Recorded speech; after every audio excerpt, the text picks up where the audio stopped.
This is Priest Officer Lahal, the Israelite School UPK, Officer 5000. I'm right here with my man, Eden. Eden, right? Yeah, Eden. Eden, if I could, what do you represent? I'm not part of any organization right now. I'm currently working as a research coordinator and at USC, and I'm also a city commissioner in the city of Cudahy, but I'm an activist for immigration, activist for a lot of things. But yeah. Okay, you're an activist for immigration, right? Yeah. So you see what's going on with the Latinos, right? Of course, they're throwing our kids inside immigration detention centers, right? They're killing our kids, killing our people on the streets of America. What is the solution to all of that? The solution to that is reparations for Mexicans, reparations for Guatemalans, for the U.S. intervention, for overthrowing their governments. So definitely easing restrictions as far as easing the process of migrating here, And what Trump is doing is the opposite. So right. In order for us to have a solution, is doing the opposite of what Trump is doing right now. Right. Okay, now let me ask you this.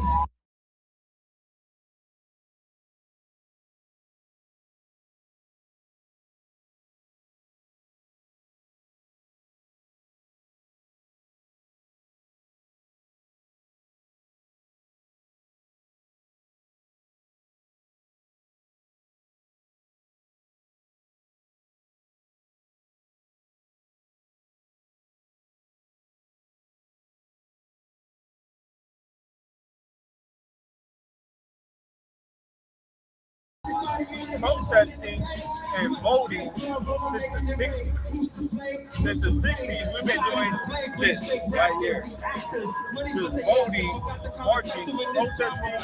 Is it effective in change for the oppression that's going on with Latinos and Blacks? It's not enough right now because of the voter suppression.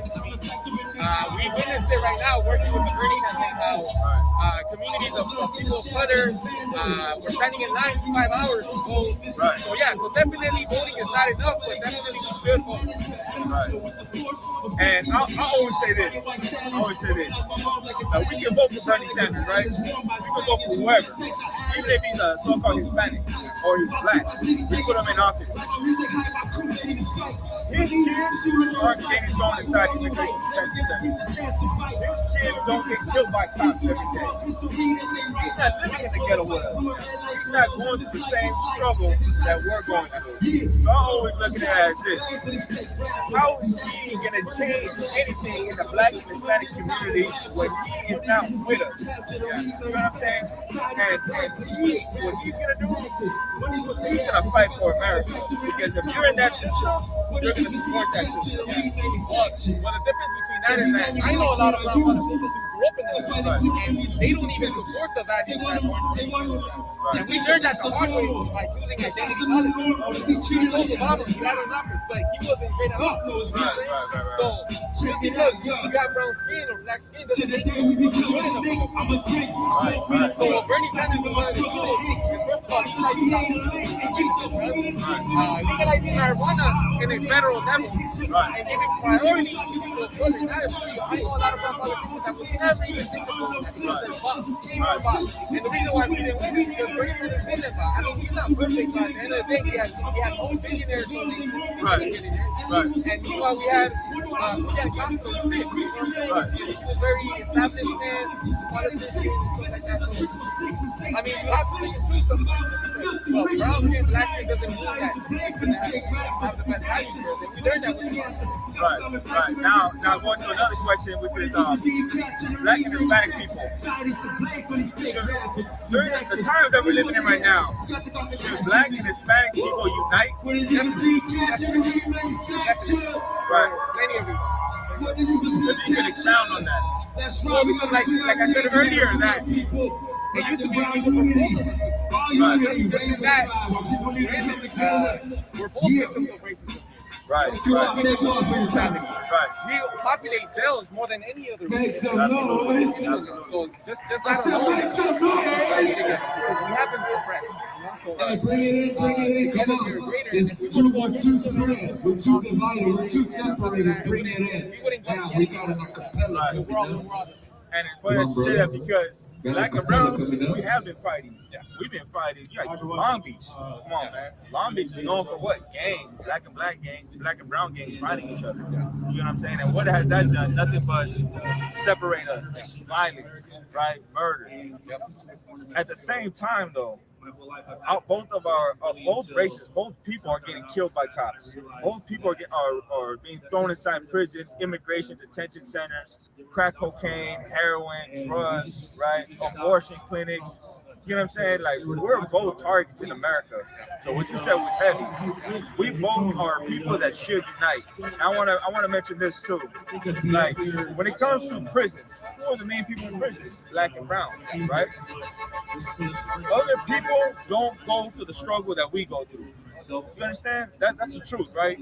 Like, when it comes to Chinese, Arabs, whites, they don't go. They're not filling up the prison. They're not filling up abortion clinics. You know what I'm saying? The drugs didn't affect them as hard as it did the black and brown community. So as a people, we are people that should unite.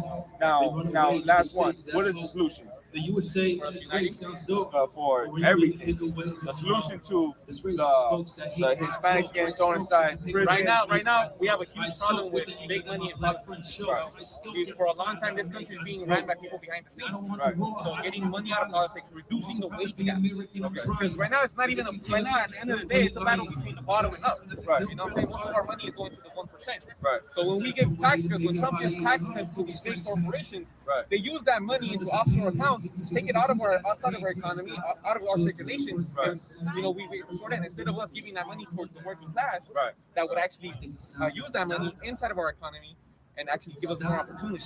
So that is one solution right there. I also work with an organization called WCBI where we sued over 250 cities. Okay. So for instance, if you live in the city, Long Beach has districts, there's plenty of other cities like, let's say Huntington Beach, right? You have the mayor who lives on the rich northwest end, you have the council members who live on the northwest end, you have no sort of representation in the small Latino or ethnic communities or black communities, right? So what we did is that we sued them and we sued them because they were unconstitutional where each council member has to be separated in the district. So now, once we separate them into districts, you have representation in those communities. You can get them better resources and all that. So it all goes down to grassroots. It all goes down to grassroots. So that's in each city it's a battle. So that's a good way to start. And that organization, we won over 150 lawsuits where they did transition to districts.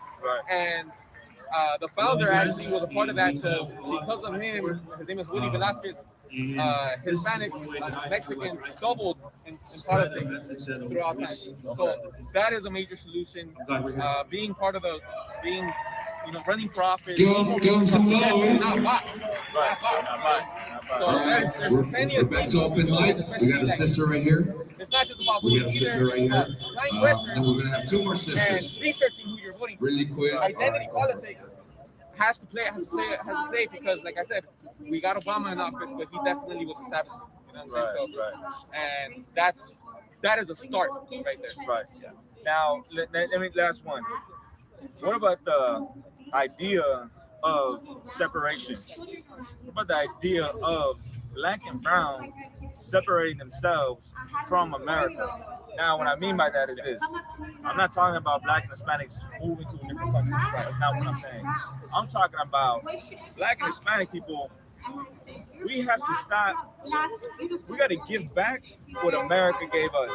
What America gave us? America gave us drugs. Shouldn't we leave those drugs alone? Like, imagine this. Imagine all of us right here, we're protesting, we're marching, but yeah, we still get high. Yeah.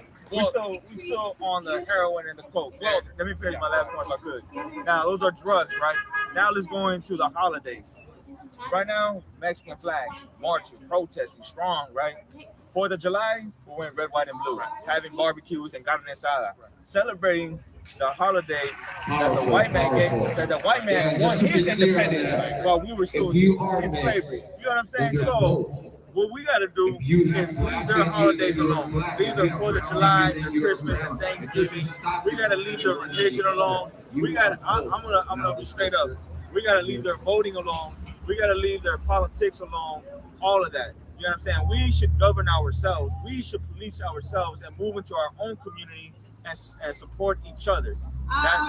That's the solution that the Israelite School UPK gives to Blacks, Latinos, and Native American Indians. Okay, so as far as the drug thing, we have a mental health crisis in this country. If you break your leg, you go to the hospital and you get that fixed, right? If you go through something traumatic, you don't go get mental health. First of all, it's not private. Because the government, we don't have Medicare for all. We're the only major country that doesn't have Medicare for all. As far as the drug thing, I support drug decriminalization for everything. Because Portugal did it and overdoses fell down 50%. Whites consume the same amount of drugs as blacks, and yet blacks get arrested way more than they do. So when they get arrested for drugs, for something that they want to do with their own body, they get arrested, come out, now they can't get a job. That doesn't give them any opportunity. So that right there is the solution, because they can get high, but we can't. They're getting high, but they're not getting arrested. Right. ¿Y saben qué pasó? It's our own body. Después de la cuarta vez de que estamos afuera de su casa, se movió. Se salió de su casa porque dijo que tenía miedo, que se sentían acosados. Now, as far as the Portugal guy, I agree with that. That's why I feel like ellos están encarcelando a nuestros niños y separando a nuestras familias. ¿Y saben algo? Ellos dijeron que se sentían incómodos. As far as being realistic goes, no me importa. We can steer this shit, right? But in order for us to do that, it's going to take money. We can work in the system to make it work for ourselves. You know? Because there's a lot of things that you can't do as we we become independent from the government. We have a lot of things as far as like federal stuff, as far as medication that people are taking, regulations, as far as a lot of procedures that we have in place. This country could be great. Because there are other countries that don't change. There are other countries that are not the same. And it's weak because we made it work. It could be great. It could be great because we have to. We did get rid of it. We gave LGBTQ rights. And I feel like that's what differentiates our country. And we all know them. I feel like right now Trump gave a voice to that community. That's why he didn't win the popular. But now we have to strategize to win the electoral college. We couldn't. I feel like it is to be realistic. And we're gonna hold those politicians. Now you mentioned realistic. Now let's be realistic, right?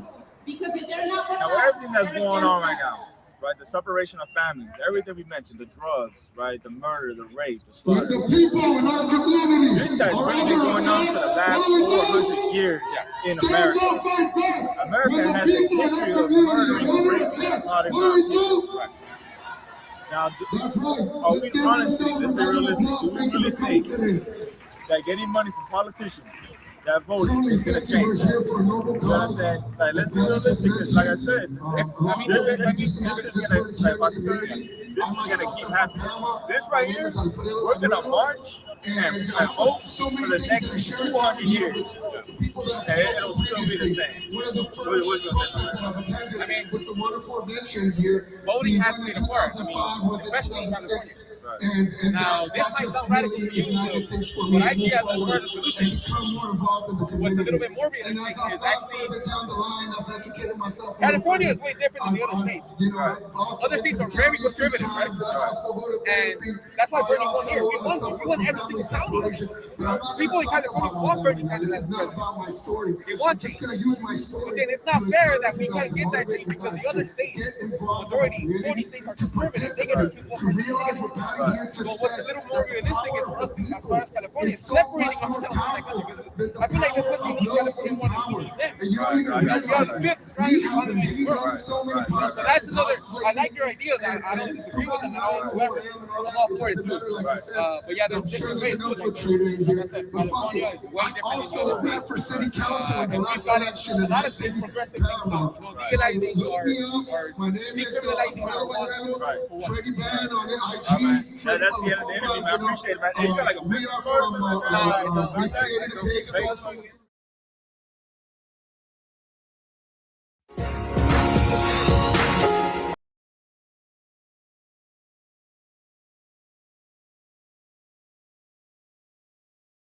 Nosotros somos escuela israelita, conocimiento. conocimiento práctico.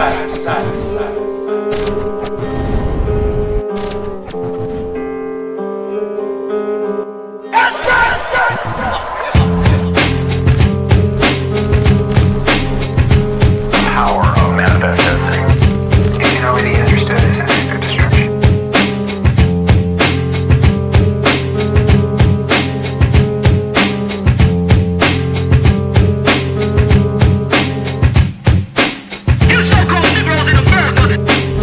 Tú eres un hombre hispano, negro, indio nativo. Tu lugar es aquí con nosotros. Nosotros somos tu verdadera familia. Deja de seguir la costumbre de nuestros opresores y toda otra maldita nación. Tú eres Israel. Nosotros somos la escuela israelita de conocimiento práctico universal. Órale.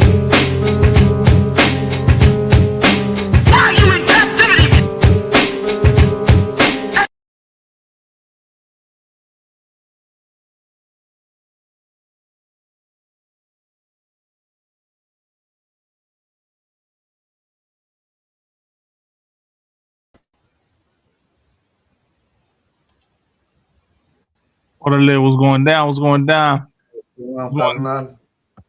Orale, We're right here. The late night show right here. Precinct Officer Malakma coming out, reporting live from Southern California, Sur Califas, Mexico, occupied territory. And what's going down? Raza, what's going down? Carnales y mujeres. You're tuned to another late night episode of The Inconvenient Truth. I'm right here with Precinct Officer 5000, the camarada, Officer Kamada. What's going down, sir? Hey, shalom. Orale. What's going on, Carnal? You know what I mean? Another heavy night. Oh, yeah. Another night, man, We try to go live when we go live. I know it's late night, but it's the weekend. I know y'all up, man. What's going down with that ass out there? What's going down with y'all, man? You know what I mean? This is for the graveyard shifters. You know what I mean? For the people who can't go to sleep but trying to go to sleep. Right. Right. What's going on? So it's right here, sir. Right here, just do a monthly recap. We midway through May, so I want to recap and talk about some things. So let me fix this camera angle.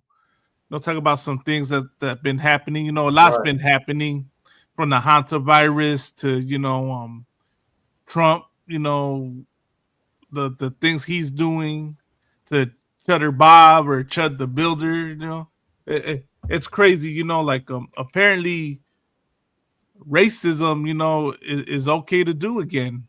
To go up and berate people and yell racial slurs at them, and then ridicule them for getting upset because you're insulting them is okay to do nowadays.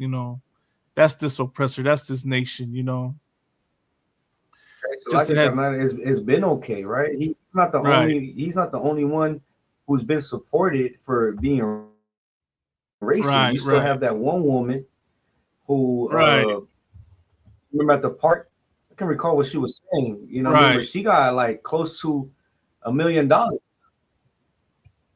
for being the devil that she is. Right. Ain't nothing different.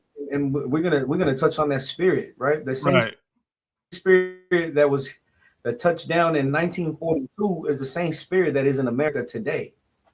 You understand? Right. Khan. And what is it? You cannot change what the Lord has made crooked. This oppressor has always been a crooked beast, man, and he will always be one. And the Bible says, the words out of his mouth were smoother than butter, yet were they drawn swords. And also, what is it? Never trust thine enemy. So God is telling you that. Don't forget that it says that. So, like, if I could, don't forget sir. That also says that they go astray from the womb. Right. They go astray from the womb, carnal. Imagínate, man. So like I mean to cut you off. Go ahead, Malama. No, you too wild, sir. Yeah, the wicked are estranged from the womb, as the Bible says. So much, so much is going There you go. on. The wicked are straight from the womb. Right. So where would it start, man? I think we should recap from the beginning of this month. Of course, a lot of y'all out there, we're celebrating Cinco de Mayo, and of course, it's pretty ironic to celebrate Cinco de Mayo, but you voted for Trump. You're a Latino for Trump. You love America. You call yourself Mexican, but you hate black people, And lo and behold, you didn't even know that Cinco de Mayo has something to do with so-called black people, And I figured that's something necessary to touch on, while we get started, Yeah, it was a few weeks back, but I'm recapping, so let's get into it, man. Want to share this little piece of history. Oh, dang it, it's on my other phone. Let's see if I can find an article. Meantime, but yeah, I'll briefly summarize it, right? Of course, for all of y'all out there who knows what Cinco de Mayo celebrated. Oh, dang. So like, sir, just give me 1 second, my battery. I'm telling you, if it's not one thing, it's another. No sweat. Right. Well, what they know is what they teach in school. And everybody believes that it has everything to do with alcohol, partying, music. But the truth is far beyond this, what they teach in school. It has everything to do with resisting. When blacks and Hispanics came together to resist the same oppressor. You understand? That is the truth of Cinco de Mayo. And America does not want you to know the truth. They don't want blacks and Hispanics to come together. They fear that more than they fear weapons. Right. They go out and they drop weapons in our neighborhoods so we could unalive each other. So they don't fear weapons. They fear black, Hispanics, and Native Americans uniting. That's the reason why they drop weapons off. So we could unalive each other. That's the reason why they give us drugs so we could destroy each other, because they fear the day that blacks and Hispanics will come together as a family like we once did. But go ahead, Carnal. I was gonna say what Cinco de Mayo really represents, because I know a lot of y'all out there, right, especially you oppressors, you think it's Cinco de Drinko. Like you said, brought out a second ago. You think it's the day to go put on a sombrero and a sarape and go eat tacos and go drink coronas and modelos and get drunk, make stereotype Mexicans. But this day it really commemorates a victory that indigenous people had over the colonizer, a victory that indigenous people had over the oppressor, over one of France's most, is he one of their greatest generals, or the nephew of one of the greatest generals, right? Napoleon III, right? Which was the nephew of Napoleon, right? And they overcame them. Napoleon III. Right, the nephew of Napoleon, I believe it was. Salaki, I might have that wrong. Right. But, so that they got together, right, under Benito Juarez, who was an indigenous Zapotec, and they fought against the French, and they won. You understand? They beat them in the battle, and and overcame. You understand? And of course, think about why today in America the 5th of May is bastardized so much by this oppressor. Think of why, they downplay. Go ahead, sir. There's one thing that's very important that I'm not going to say you leaving out, right? But besides Hispanics that were in Puebla who fought off the French, right? You have so-called Afro-Mexicans, right? Who are really, so-called Negroes, because we got to take it back to what is it, the 1500s, when the Spaniards brought so-called Negroes, you know, into Mexico. And you know, it was a different flag. It was the same spirit, because it is the same goddamn devil. The Spaniards, the French, and you know what's that one brother that does reggaeton who went to Spain and started talking? You might have to get that clip as well. You know, these Tio Tomases, Uncle Tom's, Arcangel. Did you see that, Malakman, that brother Arcangel? Nah, I haven't. He went to Spain and he was talking down on Mexicans, right? Damn, but really? Again, they're different empires, but it's the same spirit of conquest. You know, slavery, exploitation, and bloodshed against the oppressed children of Israel, so-called Blacks, Hispanics, and Native Americans. Orale. You understand? And also they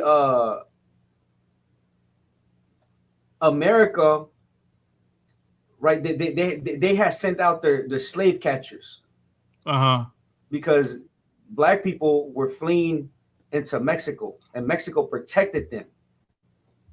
You understand? And you know, these people went into Veracruz and what have you. You know, that's when you have that brother Gaspar Yanga. I'm just trying to give him a little bit of the history, just to catch up to the Battle of Puebla, right? And that's the reason why you have our brothers, the so-called Negroes, in Mexico, and we protected them because they were our family. We did it in the biblical times, and we could show you that, and we did it in history. You know, and now we are people that is so separated, and we hate each other because of the oppressor. You understand? And the slave catchers hunted so-called Negroes like animals, and again, many crossed into Mexico looking for freedom. And that history destroys the lie that Blacks and Hispanics were always enemies. They were not always enemies. We were once united against the oppressor because we were fighting to resist these monsters. You understand? So you know, and now to catch up to the Battle of Puebla, because you know, in the Battle of Puebla, it wasn't just Hispanics or indigenous or natives. It was also so-called Negroes fighting alongside with us against our oppressor. But go ahead, you got it, carnal. Come on, so say I found this real quick that I'm gonna share to summarize it, just for time's sake.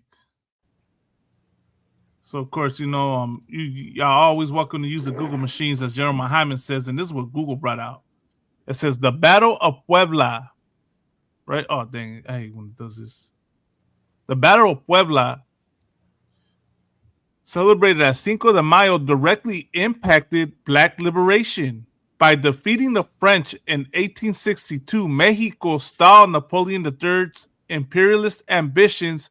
This prevented France from aiding the Confederacy in the U.S. Civil War, ultimately helping to ensure the survival of the Union and the abolition of chattel slavery.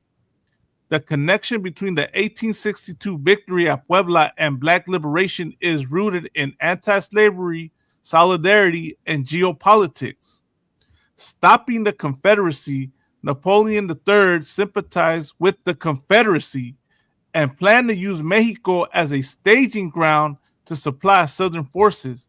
By defeating the French, the Mexican army temporarily halted this plan, giving Union forces crucial time to secure decisive victories like Gettysburg and Vicksburg. A safe haven for the enslaved, Mexico had abolished slavery decades before the U.S. in 1829. In the years leading up to the Civil War, an estimated 200,000 enslaved African Americans escaped into Mexico, where the Mexican government and indigenous populations refused to return them to the U.S. slave hunters. The transnational solidarity, as detailed by the Zen Education Project. The original celebration of Cinco de Mayo in the U.S. was actually championed by Mexican and Latino immigrants in California during the Civil War. They viewed the Mexican resistance against French colonizers and the U.S. Union struggle against the slave-holding Confederacy as the exact same fight for democracy and freedom. So as you see, I brought that out. And you know what's crazy, sir? I'm going to say this, right? You've been seeing a lot of raza lately try to come at our black brothers and sisters, man, charging them for rocking sombreros and dressing up for Cinco de Mayo. You know, and this is probably going to be an unpopular opinion, but you know, seeing the spirit on the tribe of Judah, man, like let them rock out. You understand? Let them pay homage to Cinco de Mayo, because this is a connection to them. Right. This is a connection with black and brown right here, where we came united as one another. You know, and I heard a lot of y'all out there talk about, you know, you're gonna wear, you know, you're gonna dress up as I forgot what y'all say, like as slaves picking cotton or something like that for Juneteenth. Y'all a bunch of pendejos, man, saying that. You know, like just because you see a brother in a mariachi outfit, you know, let them rock out, man. Let them embrace the culture. Y'all aren't saying anything when you see white people wear sombreros and sarapes, right? And if a brother's being out the spirit and you're offended by him doing that, then go talk to that brother or sister. But don't try to, you know, render evil for evil, as the Bible says. You should have mocked Juneteenth because you're offended that you see a Judite, you know, celebrating Cinco de Mayo. You understand? Understand why they celebrate. Understand their intention. But understand also that Cinco de Mayo does have something to do with black people. It's their holiday también, man. Black and brown, we're close. We're much closer than we are divided. What is it? Farther apart, man. We think we're two separate people when we're really brothers and sisters, man. We're really cousins. And that's what we need to understand, man. You let this oppressor come in and try to make you think they're a separate race from you. They try to make you think that because you're lighter complected, you're better than them. You understand? And then vice versa, right? They teach the saying that because we're lighter complected, we're watered down and we're not full-blooded, you know, whatever. But this oppressor has pitted both of us against one another when we were really tight with one another, man, as what this showed with the indigenous community, with the Mexican community, and with the black community, man. They teamed up together to fight against America, to fight against the white man. You understand? For the evil that they done. ¿Me entienden? And that's what we need to recognize, man. Orale, we got Michael Love in here. Hey, Shalom, Mak. Who else we got up in here? I think we saw two brothers. We got Tamaki, Officer Tamaki here. Hey, Shalom, Mak. No, of course we got Halak. Hey, Shalom, Kanal. So you know that's the reality of it, man. Like Cinco de Mayo, man. The tribe of Judah can celebrate Cinco de Mayo, man. And them showing love to Mexico, man. Y'all should embrace that instead of trying to find a reason to hate the tribe of Judah, man. You understand? To hate so-called black people, man. A lot of y'all think that hating black people, you don't get America to love you. When America will never love you, man. America will never respect you, man. If you want to charge somebody, charge these gringos for celebrating this day, man. Because this is not their day. You understand? Make fun of them on St. Patrick's Day. That's what y'all should do. When y'all getting mad about them, you know, black people rocking a mariachi outfit, and you're going to get back at them on Juneteenth? Nah, man. Show them love on Juneteenth. Support the tribe of Judah. Support black people on Juneteenth, man. But who get back at white people for celebrating Cinco de Mayo. That's what you should do. Go mock St. Patrick's Day. Go mock what's those white holidays that they celebrate, sir? The 4th of July, St. Patrick's Day. What else is there? Yeah, what they should do is forsake those holidays. You know, they should really get back at the oppressor and forsake those holidays, man. You know what I'm saying? Like you, like exactly what I was gonna say. You know what I mean? You said it, they don't come at the oppressor for putting out a sombrero and a funny mustache and a sarape, but then they're gonna come at their own brothers and say that they're gonna mock them. And what you should do is hate the oppressor for mocking you. And how do you do it? You forsake his holidays. What's coming up? 4th of July. Mother's Day just passed as well. Oh, that's another thing, right? Everybody was celebrating Mother's Day, no problem. Before we segue, before we segue, I was gonna say, were you gonna add onto it? Yeah, no, because it's all like all y'all were celebrating Mother's Day and whatnot, but not Salakia. No, yeah, I wanted you to get a scripture. Can you give First Chronicles 12 and 32? Because this is one thing that Hispanics understood, right? We did it in biblical times with King David, and we did it in history. We was able to discern the times, right? And the Bible is going to explain it perfectly. How the tribe of Issachar, so-called Mexicans, right? You read it when you got it, Khan. This is the book of First Chronicles, chapter 12, verse 32. And of the children of Issachar, which were men that had understanding of the times, to know what Israel ought to do. If I could. If I could, right? The understanding of the times is discernment. If you cannot recognize oppression, if you cannot recognize when the today it'll be the agencies like ICE, DHS, ATF, and what have you, right? The brutality, the terrorizing, the surveillance. If you can't recognize that, you don't have understanding of the times. Right. And Mexicans had an understanding of the times. Right. During King David's era. And we had understanding of the times when our brothers, the so-called Negroes, were enslaved in America. Keep reading. To know what Israel ought to do. The heads of them were 200. To know what we ought to do.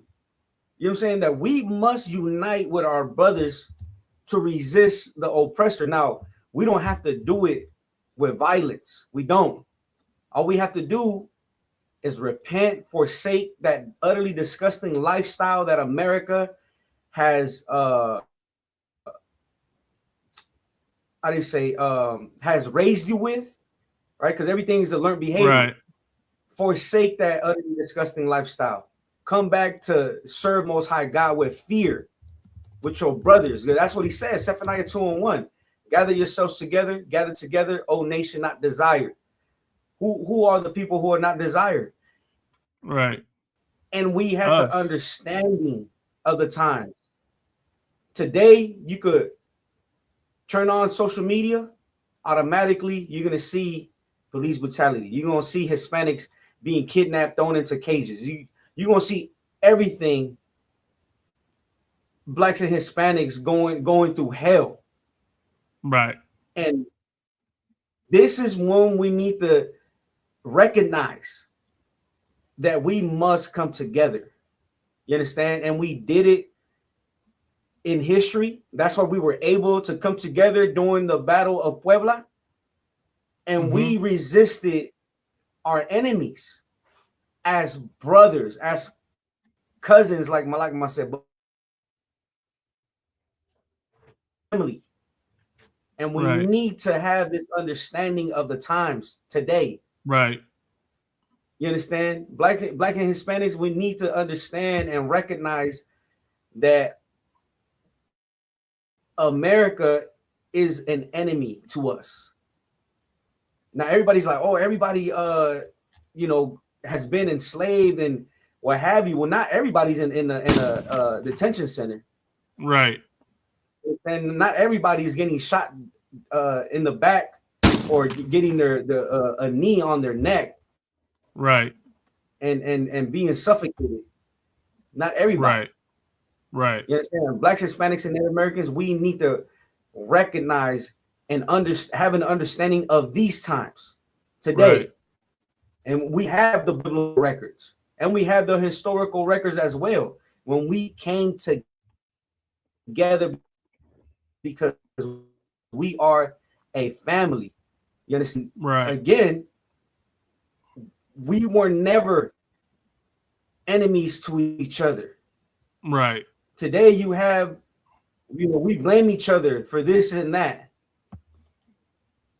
Right? But who benefits off the hatred that we have for one another? The oppressor. Right. The oppressor is the one who benefits off the hatred that we have for one another, right? So we can survive this system. The system is built to destroy Blacks, Hispanics, and Native Americans. And gathering together destroys that strategy. Right. You got it, Carnal. Now, if I could, sir, I'm going to share this real quick, right? So it says how Cinco de Mayo became a holiday. That's not what I want, Salakia. Or Salak, let me read this. How Cinco de Mayo became a holiday. The 5th of May marked an unlikely military victory for Mexico in 1862, leading to the annual celebration we now recognize as Cinco de Mayo. Although the holiday conjures up images of raucous celebrations, Cinco de Mayo's origins are much different. The battle victory alone was cause for celebration locally, but Mexican Americans in the United States saw it as an opportunity to start a political movement over 160 years ago. Now the holiday is widespread in its country of inception, which perhaps surprisingly is America. Right? What historical event does Cinco de Mayo celebrate? Cinco de Mayo marks the Battle of Puebla. Let me see if I can go to this.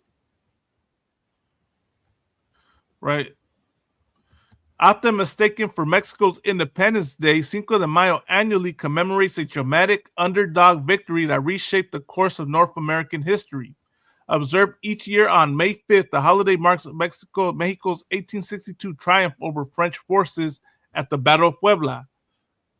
Mexico had just emerged from a civil war in 1862. The so-called War of Reform broke out in 1858. Soon after, liberals drafted a new constitution aimed at reducing the power and influence of the Catholic Church during the armed conflict. Mexico had two governments, a conservative one in Mexico, led by General Felix Zuloaga, and a liberal one in Veracruz, led by Benito Juarez, president of the Supreme Court. The conservatives, who had the support of the Pope, won a series of initial skirmishes, but the liberals controlled the ports and were therefore better able to equip their troops. They emerged victorious in January 1861 when they retook Mexico City. The country remained starkly divided, however, with conservatives plotting their revenge. European troops invaded Mexico because Mexico was broke. After the War of Reform, Mexico had virtually no money in its treasury and owed tens of millions of dollars to foreign debtors. The sale of expropriated church property brought very little relief. As a result, newly elected President Juarez suspended payment of all foreign debt for 2 years, a move that prompted an immediate backlash from Spain, France, and Great Britain. With the United States too consumed by the Civil War to enforce the Monroe Doctrine, troops from those three European powers began arriving in Veracruz in late 1861. Spain and Great Britain almost immediately withdrew, but about 6,000 French troops pushed inland toward the capital, backed by Mexico's vanquished conservative leaders. France was considered extremely potent militarily when it attacked Mexico. In 1862, the French had one of the best armies in the world. Salaki, sir, what First Chronicles 12 and 32 read, it says, and the children of Issachar, which were men that had understanding of the times to know what Israel ought to do. Mm-hmm. You want to talk about the Bible doesn't talk about Mexicans? Here's the connection right here.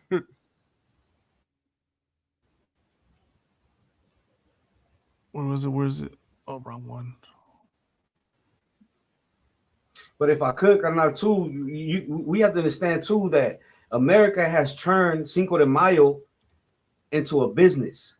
Right. You go to the grocery store, they're selling you avocados, cilantro, right, tomatoes, jalapenos. They're selling you beer, right, chips, guac. You understand? Like they made a business, and then how do you know as well? Because for May 5th, which it doesn't always fall on the weekend, mm-hmm. but you have, you know, they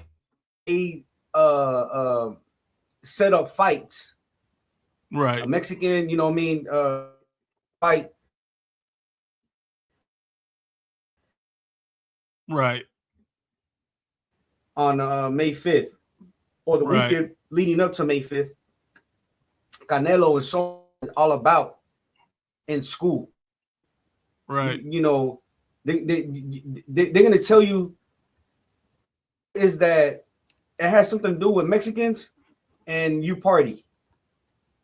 Right. But they're never going to say that Cinco de Mayo is when Black and Hispanics came together to resist an enemy. You understand? They're never going to bring that truth out. Go ahead, Malakma. Come on. So like it. France was considered extremely potent militarily when it attacked Mexico. In 1862, the French had one of the best armies in the world. Arriving at Puebla on May 4th, they were coming off a series of victories in Southeast Asia and Northern Africa were loaded with firepower, including long-range rifles that put the Mexicans' creaky muskets to shame. They were so overconfident, in fact, that they didn't even bother to properly prepare their artillery. On the morning of May 5th, the French tried to intimidate the Mexicans with screeching bull bugle calls and advanced bayonet maneuvers. But after a full day of fighting, and including 3 unsuccessful uphill charges, they were forced to retreat due to heavy casualties. After losing the Battle of Puebla, France went on to win the war. Mexico's victory at Puebla slowed but did not stop France's assault. In the wake of the battle, an infuriated Emperor Napoleon III ordered that almost 30,000 more troops be sent to Mexico. This time around, under a new commander, they were able to overrun Puebla and easily conquer Mexico City. Juarez and his supporters then fled to the mountains to conduct guerrilla operations, while Napoleon III installed Ferdinand Maximilian von Habsburg, second in line to the Austro-Hungarian throne as Mexico's ruler. That's crazy, right? They always put a foreigner in power. The French occupation of Mexico was short-lived. Back in France, Napoleon III was growing increasingly concerned that Prussia, fresh off victories against Denmark and Austria, would next try to reclaim the perpetually disputed territories of Alsace and Lorraine. Meanwhile, the American Civil War had wrapped up, and U.S. officials were exerting diplomatic pressure on the French and supplying weapons to Juarez's armies. With his coffers running low, Napoleon III decided in 1866 to end France's occupation of Mexico. Maximilian unwisely stayed and briefly fought on, surrendering only after his troops were routed to Querétaro on June 19, 1867. He and his top generals were executed by firing squad. And then it says, Porfirio Diaz began making a name for himself during the Battle of Puebla. Porfirio Diaz, Mexico's longest-serving president, was a relatively unknown cavalry commander until the Battle of Puebla, where he outflanked the French on their third charge and sent them into a disorderly retreat. Over the next few years, he won battles at Oaxaca and elsewhere. Following the war, however, Diaz became so disillusioned with his one-time friend Juarez that he unsuccessfully ran for president against him. He later launched a couple of coup attempts, finally seizing power in 1876. Except for one 4-year break, his reign lasted until 1911, when he was finally deposed by the Mexican Revolution. And then, of course, it says, Cinco de Mayo is more widely celebrated in parts of the United States than in Mexico. Juárez declared Cinco de Mayo a holiday immediately after the Battle of Puebla, but for many Mexicans, it has always taken a backseat to such events as Mexican Independence Day, which commemorates the start of hostilities against Spanish rule on September 16, 1810. In the United States, on the other hand, Cinco de Mayo gained traction during the 1960s when Chicano activists began looking for a way to honor their history and culture. Today, the biggest Cinco de Mayo celebrations are held in U.S. cities with large Hispanic populations, such as Los Angeles, which every year attracts hundreds of thousands of people to its Fiesta Broadway festival. And that's it, man. It's just like a little,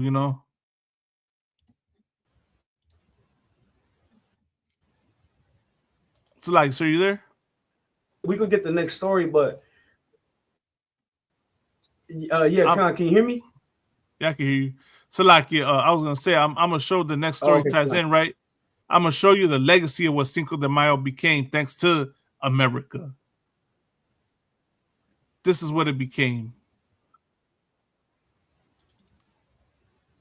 Let's see if I can find that clip.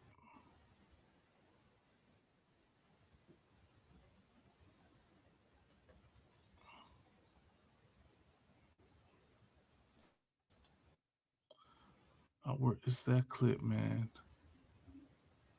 And while you're getting that, right? Mm-hmm.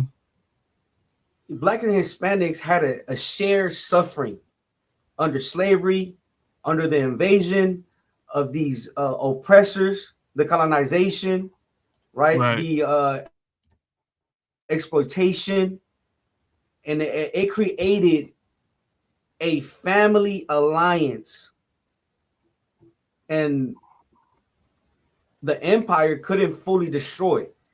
Now they didn't win because they were mightier than us. They won because the Lord was against us. Right. But that resistance made brothers out of blacks. We were a people that were oppressed, and the empires tried to separate us. That's how they try to separate us, through oppression. Right. And we're gonna have to resist the oppression. And how to resist the oppression? We hate everything that the oppressor stands for. Their holidays, everything. You understand? We resist against it. We become brothers, because that's how we're gonna unite. You understand? You got it, carnal? Yeah, Khan. I was gonna say, sir, like, just as I stated earlier, right? Cinco de Mayo has been made more of a like, its significance has been taken away, right?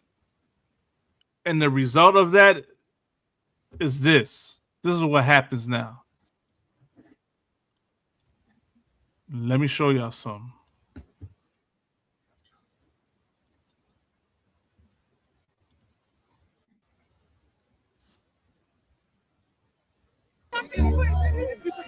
Bitch ass nigga. What's up? What's up?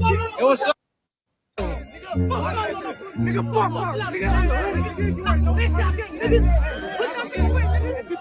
Bitch ass nigga. What's up? What's up? Hey, what's up, bro? Hey, what's up? Hey, look at that shit. Hey, look at that shit.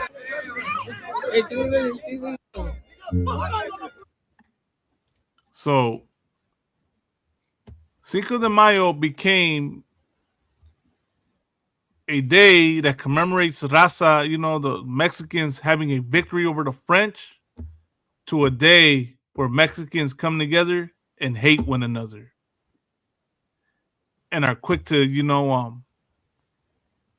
want to unalive each other because of America.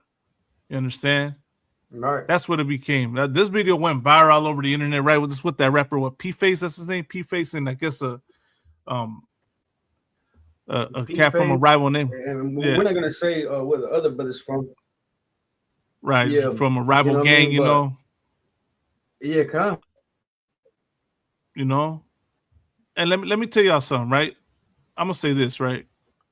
This incident right here, because you know, there's gangs involved, comes to show you that gang banging, the whole culture of gang banging, is American culture, and is not Mexican culture, and is contrary to Mexican culture.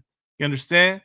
Because had these brothers been more deeply rooted into, you know, their identity, into being, you know, who Mexicans truly are, this would not have happened. They wouldn't have, you know, wanted to be quick to unalive one another, you know? But this happens because of this oppressor, because of America. Because we're taught to look at each other as enemies instead of brothers. I'm going to go to the book of Deuteronomy real quick, Deuteronomy 28. And this is what American culture brings. I think it's Deuteronomy, is it Deuteronomy 28 and 43? I believe it is. No, it's not 28 and 43. You know which one it is, where it says for the man that is tender among you, his eye shall be evil towards his brother?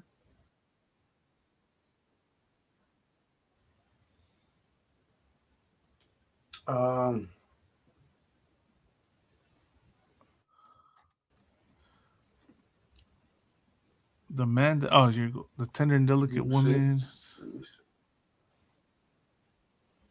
There it is. I found it. It's 28 and 54.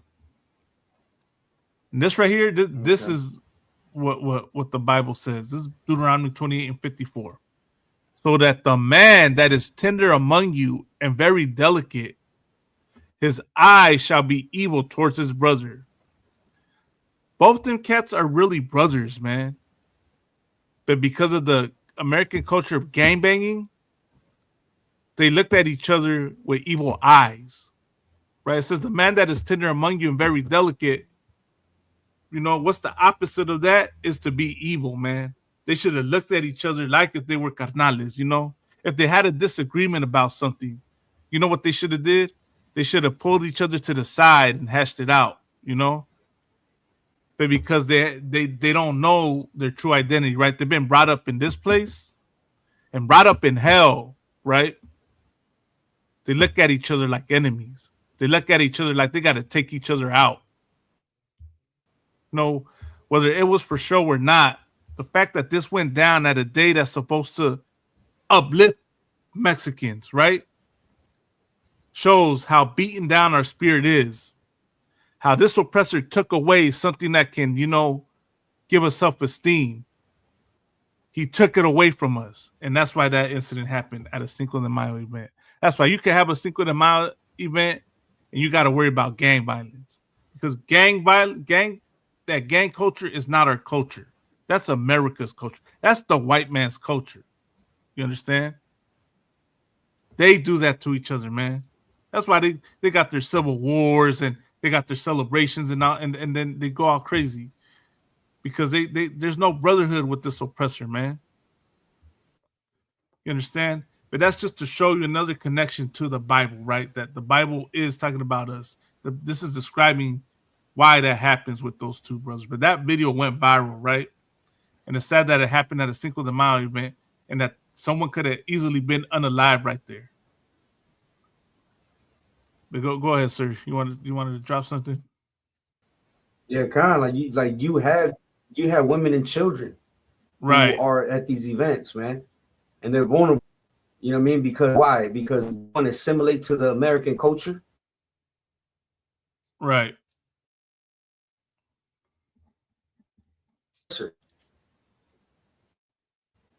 There was I was watching documentaries on the oppressor and his lifestyle, right? You know, he's a real thug. He's a real you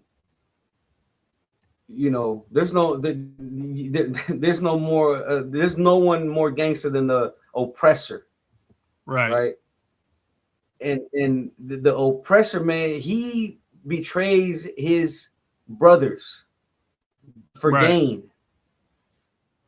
right? And then you have these brothers, like you said, like these brothers should have pulled each other to the side and gained each other, but because they follow the oppressor, they're ready to unalive each other, right? And this is the thing, that the Most High never commanded us to destroy each other. He commanded us to gather together. Zephaniah 2:1. That's a bedrock scripture. You know what I mean? The Bible teaches unity, teaches discernment, right? Sacrifice, and most important, brotherhood amongst the children of Israel who are the oppressed, right? The Bible never teaches self-destruction for entertainment. That's what it was. That's all entertainment, because the other brother knows that P-Phase is a rapper. You know, he wants to do it for clout. You know, nowadays, you know, people will unalive or still a chain something for entertainment.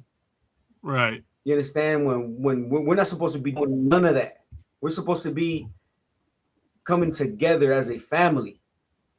You understand? But we want to destroy each other because of the oppressor. The oppressor to us how to be unalivers. Right? Bloodshedding is the culture of the oppressor. You know what I'm saying? It was never meant for blacks and Hispanics to shed blood. Right. You hear me? So at least not. But yeah, Conker. Now if you want to get the next story. Okay. What were you gonna say? Okay, I was gonna say, like, the Bible, what is it? Exodus 20:13 says, "Thou shalt not unalive," right? Like, you can defend yourself, but to go and take your brother's life away just because you mad for whatever reason, right? That goes against what God says. But once again, right, the problem that these poor carnales suffer from, and I know a lot of you Uncle Toms and Tio Tomases out there be like, you know, this is what's wrong with our community, blah, blah, blah, blah. See these kids? Look at them saying the N-word. They're a disgrace to raza, blah, blah, blah, blah. Right? That's what y'all say. Not realizing that these brothers grew up in hell, are going through hell, man. You understand? We're in captivity. We're in oppression. You understand? And more than anything, we don't have our culture. We don't have our identity. Let me tell y'all something. Y'all shame them brothers for saying the N-word, for saying nigga. Well, here's a news splash for y'all, man. I brought this out in the last show. The Spaniards used to call Mexicans negros de la tierra, or negros. They're saying niggas because they niggas. You understand? Because we niggas too. You know? And as you know, a lot of that's gonna go over a lot of people's heads, right?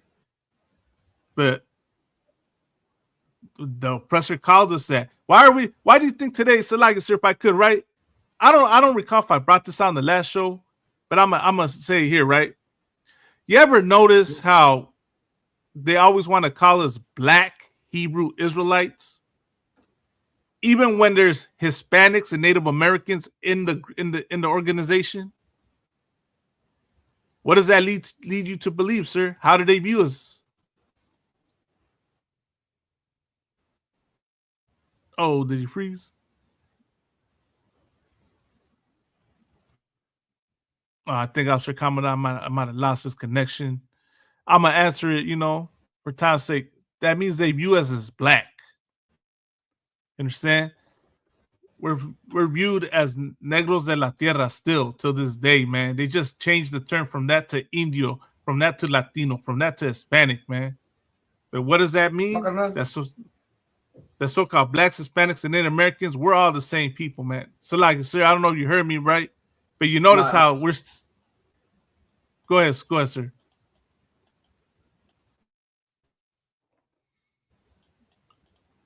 Oh man. Can you hear me, Kana? I couldn't hear you. Check. I can hear you now. I can hear you. Can you hear me? Yeah, I can hear you. Yeah, I can hear you, sir. No, you can't. How do they see Hispanics? As black. What was your question, Salaki? How do they see us? They still call us black Hebrew Israelites. Right, because that's how they see us. So this whole time we're hating on one another, right? Raza hates on black people. Go ahead, sir. Now go finish up. I said Mexicans hate on black people hate on Mexicans, thinking they're two separate people when this oppressor views both of us the same. That's what I was gonna say. Yeah, that's exactly what I was gonna say. They used to have signs outside of restaurants, outside of public places that said no Negroes, no Mexicans, no Puerto Ricans. Why? Because we were all the same to them. There was no difference. And we said the same thing in the UPK. In the UPK, we say that there is no difference between black and Hispanics, right? Dominicans and Haitians, Mexicans and Central Americans, Puerto Ricans and Cubans. You understand? Dominicans and blacks, because I just seen a story that her sister, she's suing somebody because they calling her black, and she's saying that she's not black, the Dominican, right? When this no sweat, the Moai is a nigga, and we are God's chosen people. There you go. Let me see if I can find the edited version.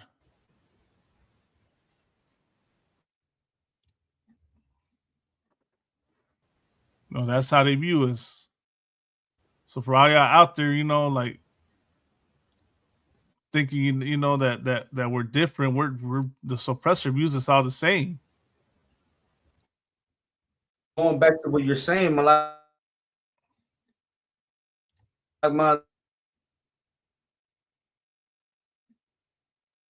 that a lot of relatives, right? Children, let them be, let them have, and then they act like they're so like then they turn around and be, why like, and they want to blame.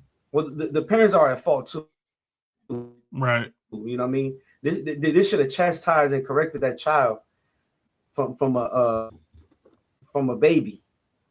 You understand? But you have people who will say, "Nah, man, just give them a break. Don't be too hard on them." You have grandparents too. And right. Then when they end up in prison, or end up in hell, what happened to him? Why did he turn out to be like that? Well, you're the problem. Right. There you go. Those are the signs. In Texas, I think it even has a date right there. Yeah, it says 1929. I mean, that's all crazy. You got to. They said no dogs. Yeah, no dogs, no Negros, no Mexicans. Who as Jesus called God, but the true dog is the oppressor. Christ himself called settler an oppressor. Called her right. a dog right. in the Bible. Right. I mean, perra.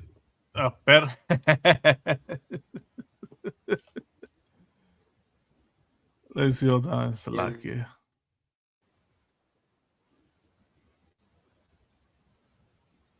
Salakia. So speaking of which, we can segue into the next story whenever you want, sir.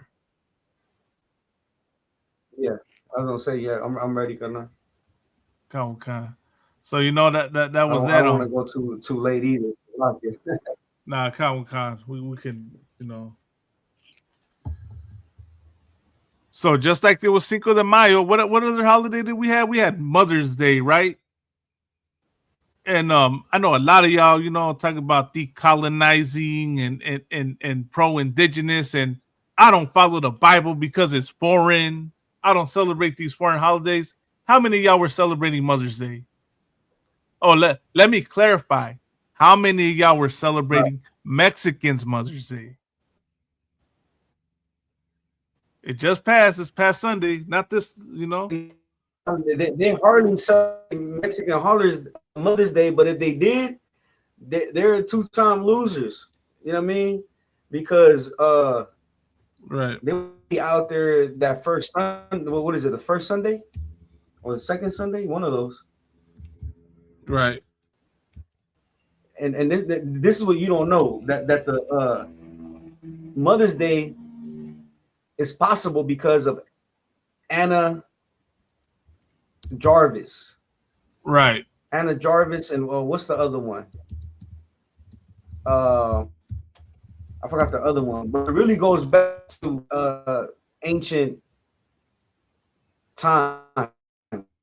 Goes back to the Greeks, the Romans. The Greeks worship Rhea, and the Romans worship Cybele.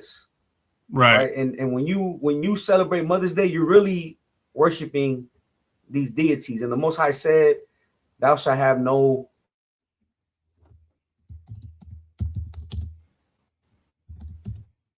You understand? And the Bible does honor women, mothers, so like right, honor your mother, but you have to do it every day, not just once a year. You know what I mean? You don't even pick up your mother's phone call, but on Mother's Day you go out, get flowers, get strawberries, go take her out to eat. Mm-hmm. If you really love your mother, you would do it on a regular day. You wouldn't wait for the oppressor to remind you that your mom exists. You will plan a day for your mother. You know, man, my mother, she raised me up under discipline, under correction, under order.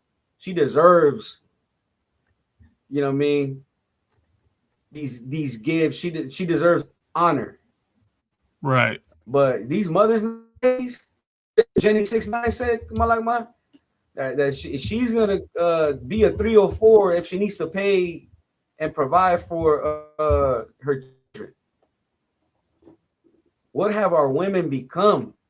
Right. They've become utterly disgusting 304s, and they learned that from the oppressor. What did Jeremiah Hyman say? That the forefathers unalive so they could live like Pamela Anderson, Jana Jameson. Right. You know, but the Bible says that there ain't no 304s of the daughters of Israel.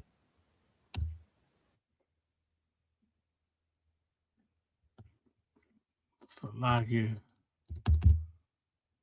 Dang. So like you there, sir? Like you. Nah, no sweat. Can you hear me, guys? Yeah, I hear you now. So like you were going in and out for a second. It's buffering. Yeah.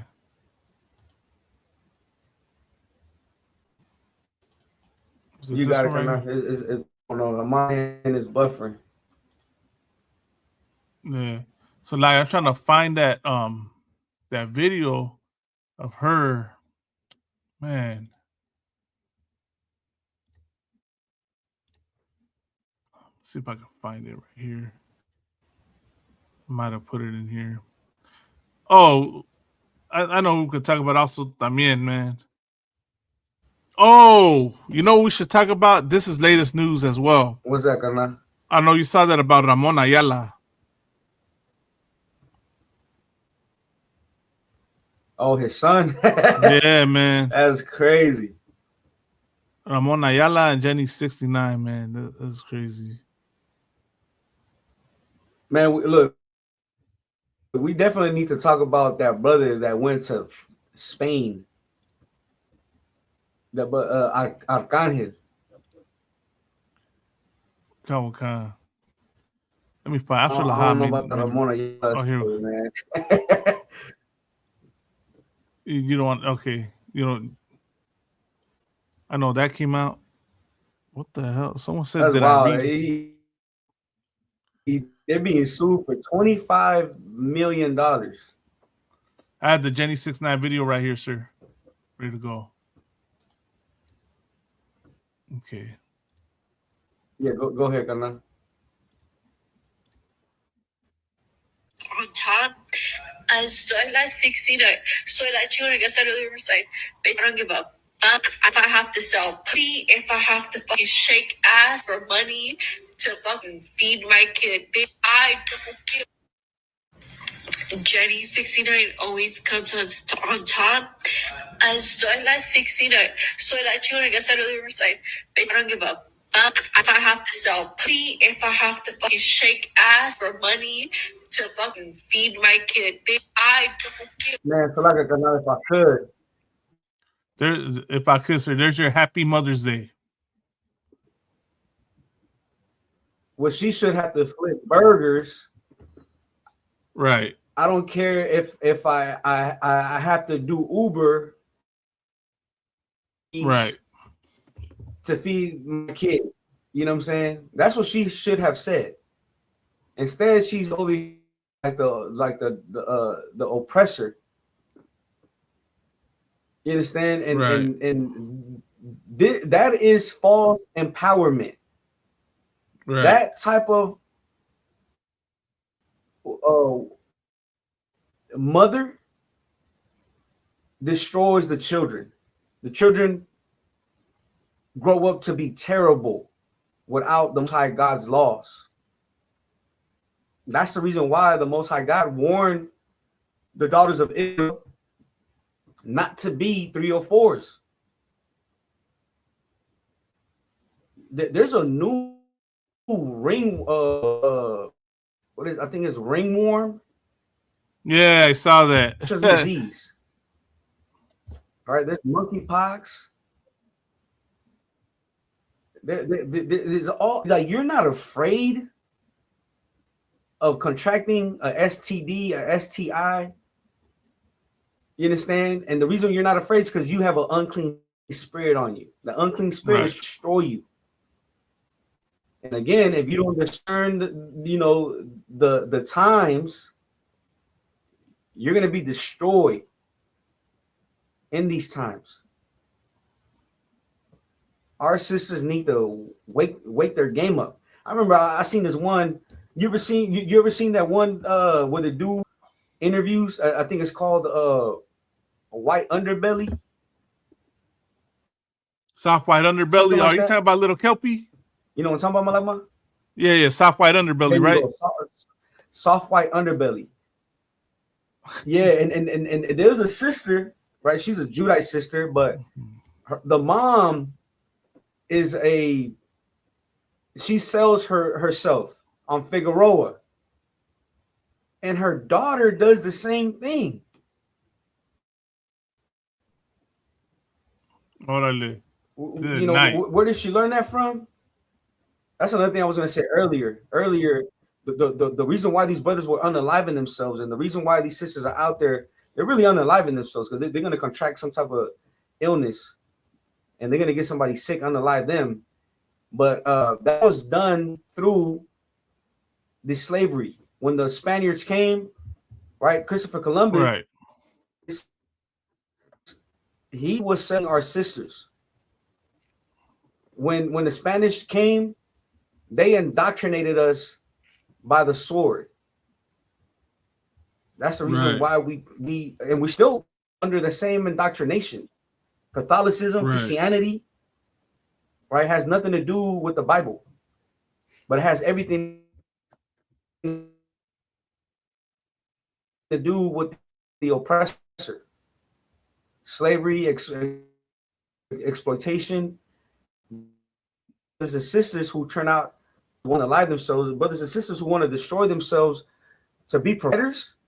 You're gonna say, she said she's willing to sell some pee, right? And can't recall what's the other thing she said. You know, that's not an honorable mother. That's not a mother that you should honor.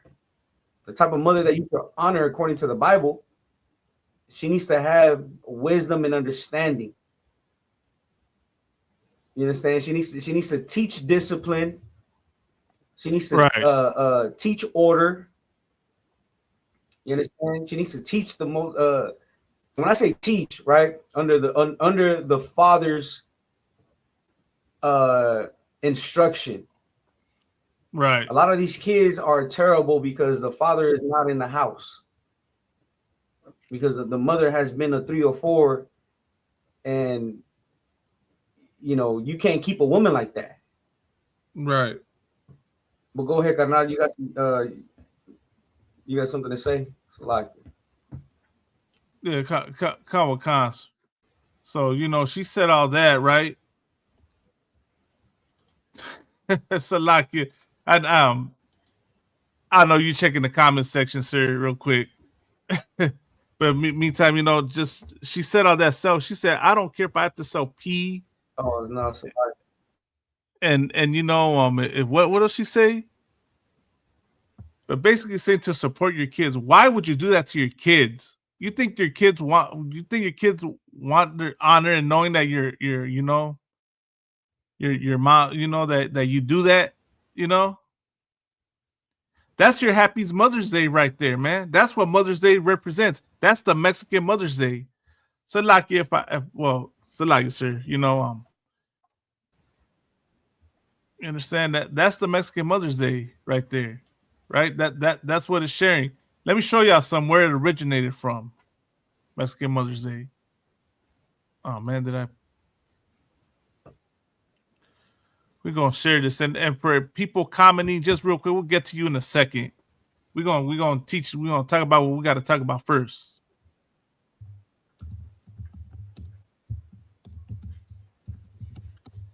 I don't know if you see that, sir. You already done contradicted himself.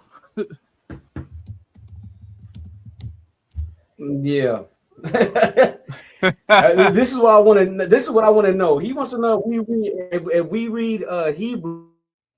I want to know if your family that you descend from, if they do the what's it called? Oh man, so like go ahead, Kana. The amoyo. Right. No, I also have a question real quick, right? The mitzvah pay. The mitzvah pay. Did your family perform the mitzvah pay? Right, because it is not biblical. Right. But go ahead, Karnal. I'm just gonna read this real quick and then actually want to touch on this subject that he brought out because he says something that I want to address, right? And this is how you know I'm gonna tell something to all my carnales y mujeres out there, right? When you get these Christians and apologists and fake and small hats that want to come at you, want you to prove who you are.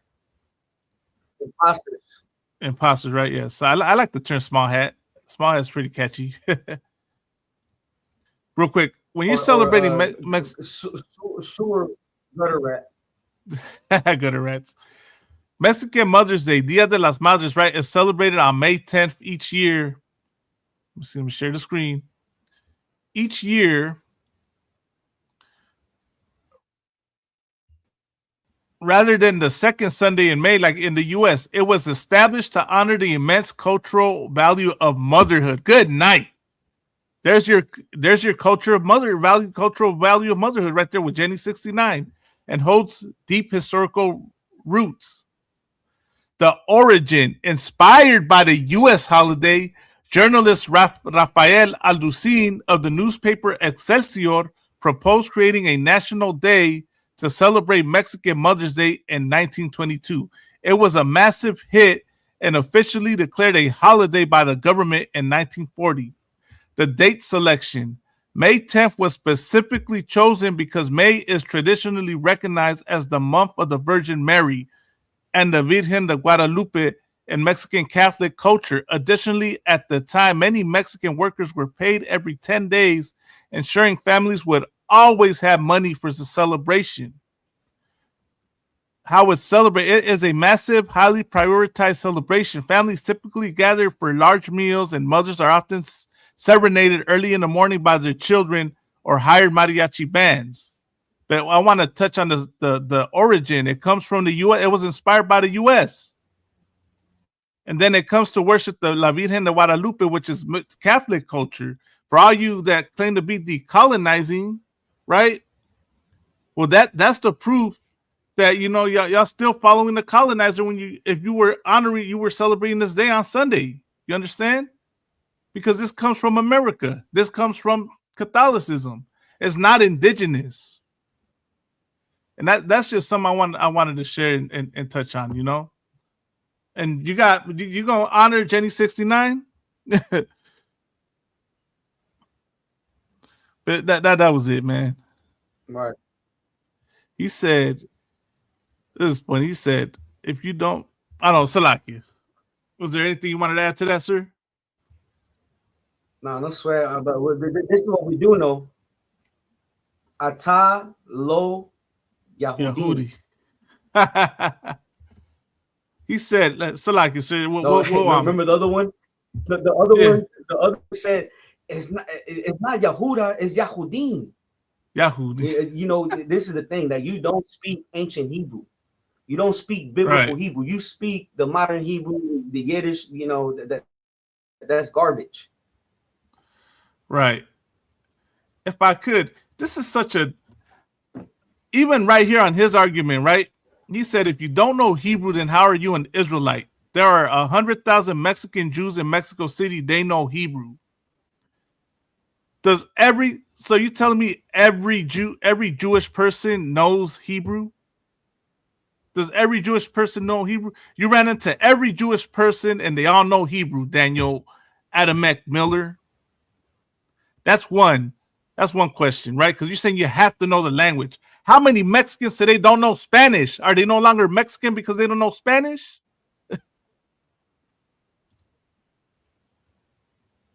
That's one, right? And here's the other one. You said your family descends from Judah, Levi, and Dan. So, like, sir, I got a quick question, right? You say your family descends from that, and then you just said you're not Jewish. You're not a Jew. So, what's going on here? If you're not a Jew, why does it matter where your family descends from then? And then here's another thing, right?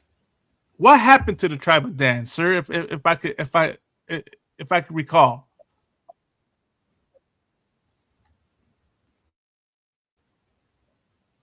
Why is it different, Daniel?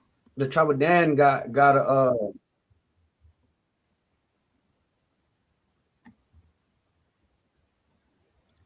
it got absorbed, right? The tribe of Dan was no more and got absorbed into Manasseh. Right. Know how he said they got absorbed into Manasseh, but you know, right. You buddy said I was not a Jew in Hebrew. Yeah, you're not. You're damn right. You know, I can also speak your bastardized language, but tell me if you understand this. Atala'a Yahawada. You don't know that. They were punished. Dan got excommunicated. No, they did not. And got absorbed into the tribe of Manasseh. You don't know the prophecy. Right. How do you not know that, Daniel? You said Judah. What did he say? I didn't say it in Hebrew. I said it in your bastard language. Right. Because if I was to say it in Hebrew, the Lashon Kodash, I would say Atha La'a Yahawada. That's what I would say. Right. You know, but again, you're the one that's supposed to answer these questions. Answer me this. Did a rabbi perform the misbah on you or any of your relatives who you claim are from the tribe of Judah and Levi?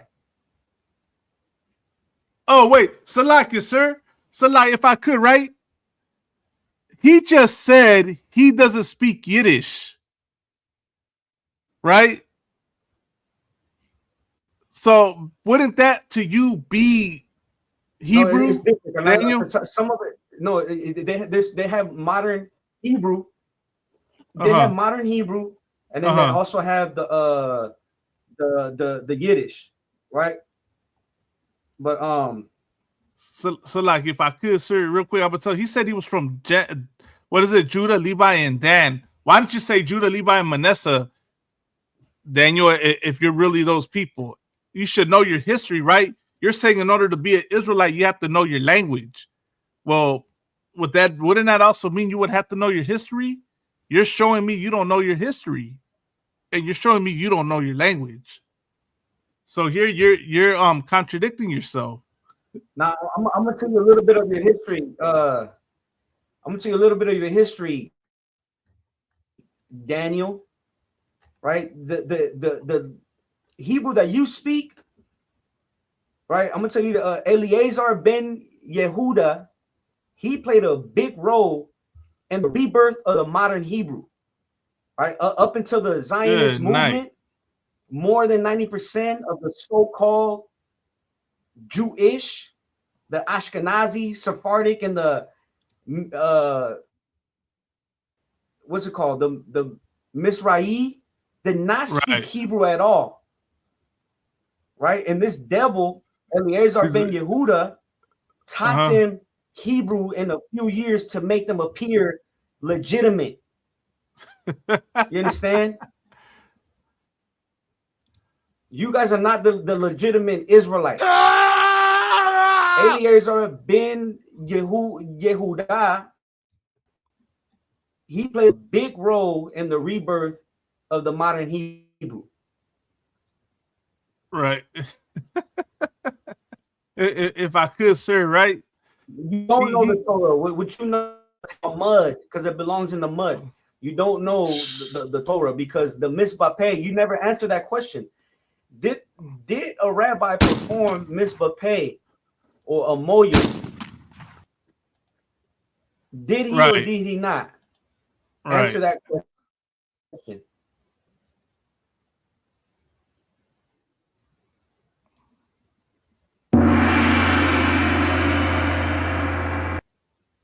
Let's see if he answers. He hasn't answered, right? He hasn't answered yet. I wish I had a clock ticking. He wants to hide. He wants to hide that part. It was just gonna do it. Yeah, that's right.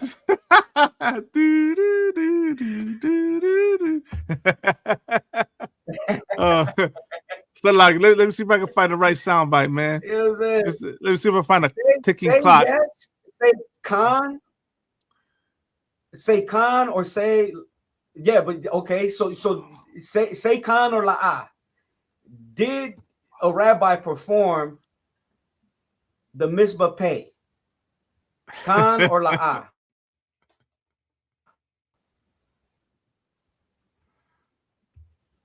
Yes or no? He said he had the circumcision. So he's saying that a rabbi performed fellatio on Daniel. Good night. And you can see, you know, he looks half a sodomite. Right. And the misbah is biblical. It is not in the Torah. Putting your mouth on a child penis is not in the Thawara. Right. It is not. You understand? Right. That comes from Talmudic beliefs. Because you guys are sexual deviants. Right. your rabbis would be in the Epstein list. Right. Police be upon them. Right. I was say something else he said, right? It's not a mitzvah. He said this is, and here Daniel, where's that in the Bible? We know what the Torah is.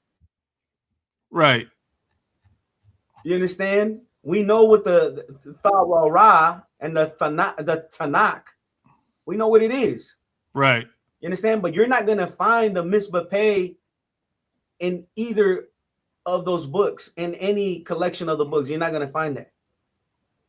The Talmud is an interpretation of the the Talmud has nothing to do with the Torah. The Talmud says that you can abuse a child and it's like poking an eye. You understand? that is disgusting. So the Most High never condoned a grown man putting his mouth on a baby's rod. Right. That's the reason why these babies have herpes. Right. Because it is not holy. It is not holy. Right. It is not of God. You know, if I could, sir, right, real quick.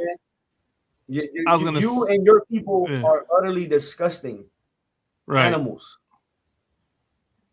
sexual deviants, imposters. Right, imposters, exactly. That is disgusting, man. He had another man put his mouth on his rod. Right. Listen to what he said, sir. It comes from the oral. It comes from the oral that a rabbi put the same mouth that the rabbi put on a baby's rod. That's where the Talmud comes from. That's the oral. Not even a law, because it's not in the Bible. Right. It's not in the Thawara. Right. Right, sir. Here's what you don't understand, Daniel. Give me the scripture. Hold on, if I could, carnal. Go ahead, sir. Give me chapter and verse where the Most High said to put your mouth on a baby penis. Do it right now. Show me where Moses did that. And the Levites. If I could also, this devil said that, you know, we're uneducated. According to the Thawara, show me where the Kahan did that in the Torah or the Tanakh. Show it.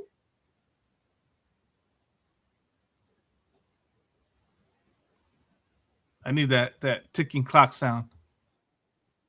Let me see what I can use. Yeah, we'll use this one.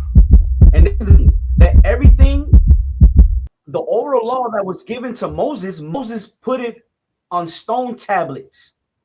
Moses put it down in the 5 books. Where in the 5 books do you find a grown man putting his mouth on a baby's penis? Right. Show it. Moses did receive the oral law. He put it on stone tablets.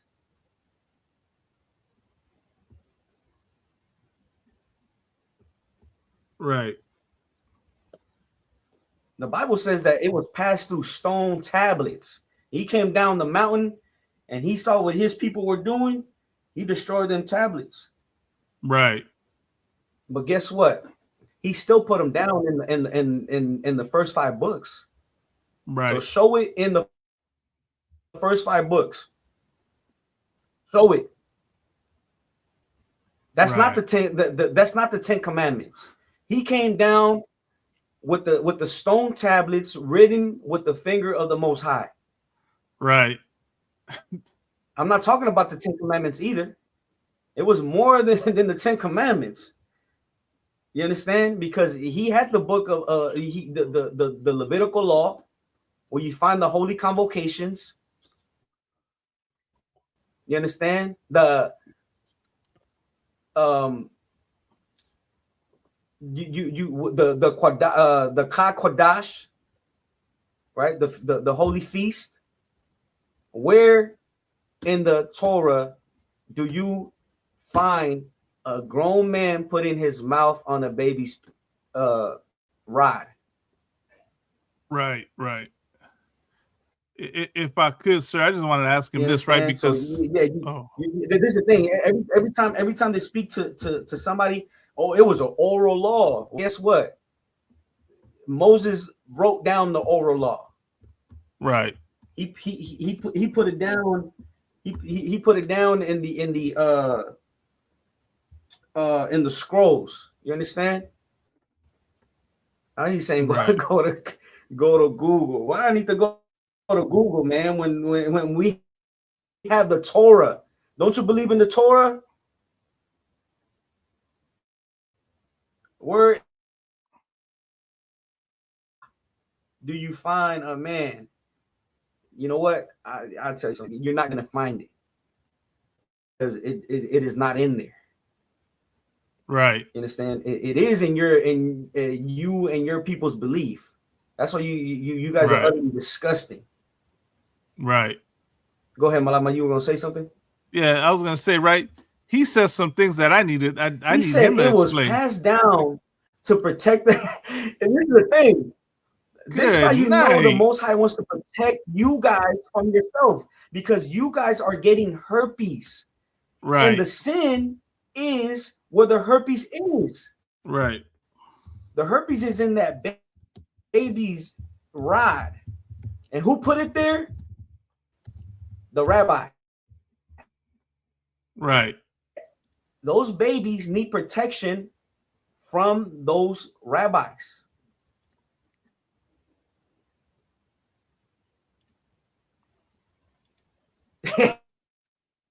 Hey, let me put a let me put a picture up. He's disgusting. We're disgusting, right? We're disgusting right now.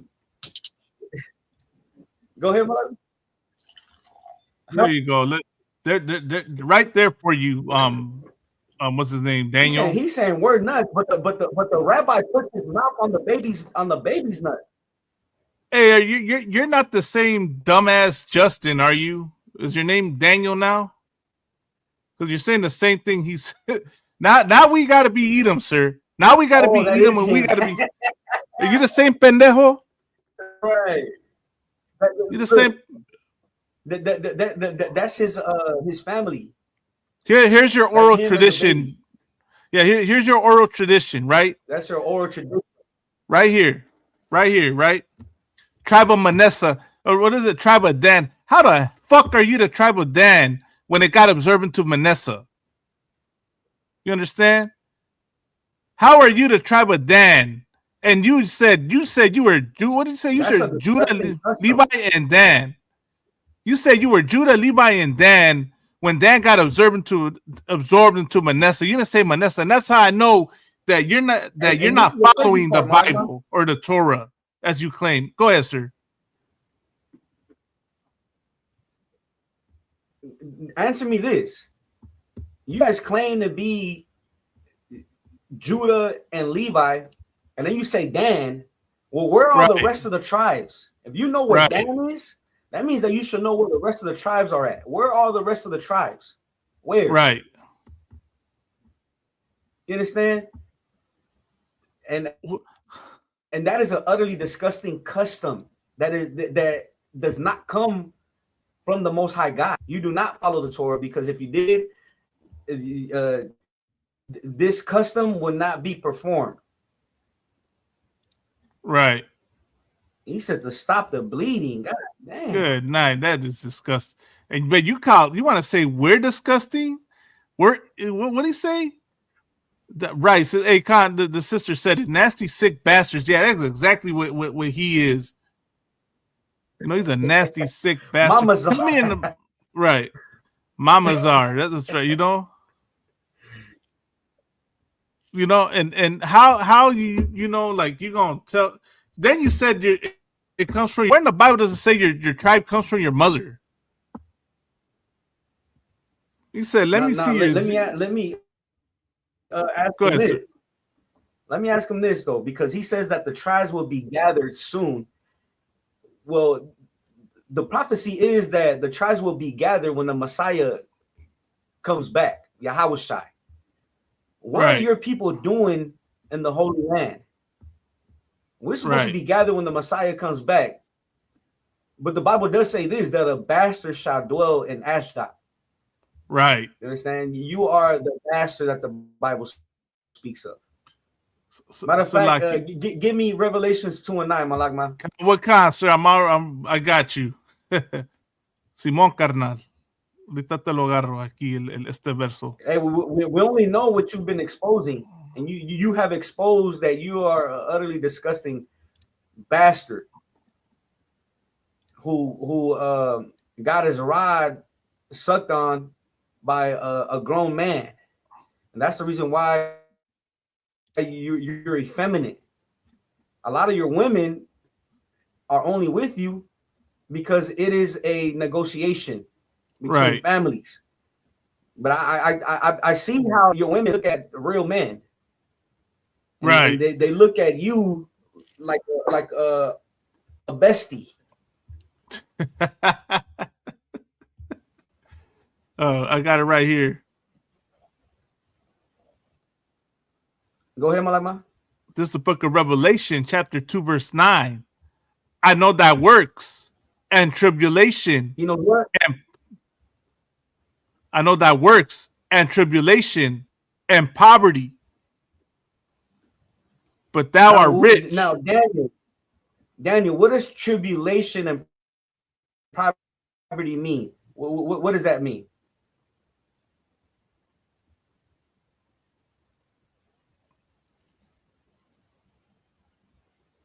Let's see if he answers. What does tribulation and poverty mean?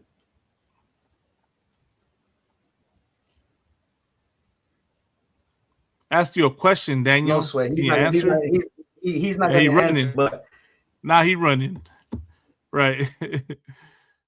Yeah. Jews are not in poverty. They're not in tribulation. Right? But Christ knows. He said the our 7 works. years. Right. But we are rich. Blacks, Hispanics, and Native Americans are rich because the kingdom of heaven belongs to us. Right. The Bible says that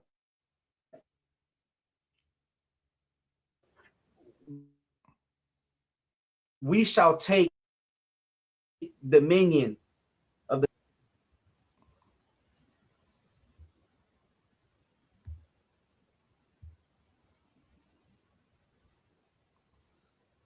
Go ahead, Malama, continue. Okay. But thou art rich, and I know the blasphemy of them which say they are Jews and are not. Which the blasphemy of them which say they are Jews and are not, but are the synagogue of Satan. Yes. Now he says the New Testament. Give me Jeremiah 14:2. Come on.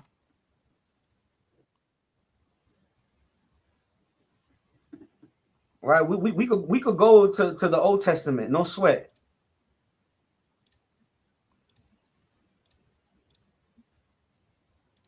It is right here, sir. The book of Jeremiah, chapter 14, verse 2. Right. Judah mourneth. But we know of the wicked lie your people have spread. You understand? And you are of the synagogue of Satan. Go ahead, Malakma. Judah mourneth, and the gates thereof languish. They are black unto the ground, and the cry of Jerusalem is gone up. They are what? Black unto the ground. That's right. Now, what does Qadar mean in the Hebrew? Since you speak Hebrew, what does Qadar mean in the Hebrew? Let's see. Let's see if he's gonna be truthful.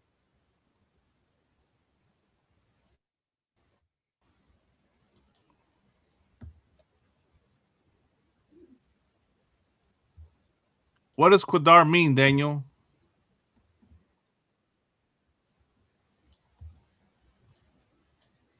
Because he said he said you haven't proved any point except you can't read Hebrew and you are not Israelites. No sweat. He said, my people are in Jerusalem now. If that's your people, Yeah, because right? your people are bastards. Right. And this is the thing that the Bible says that when Israel goes back to the Holy Land, there shall be peace. Why is there a war in the Middle East?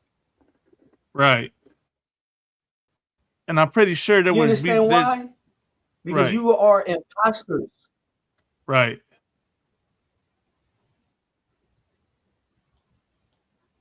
It means to mourn. No, it does not.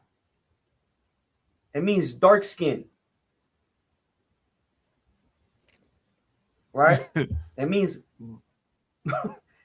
black in color. That's what it means. Stop lying. Talking about you know Hebrew. You don't know Hebrew.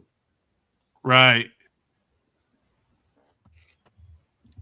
What's the Bible say when it, right?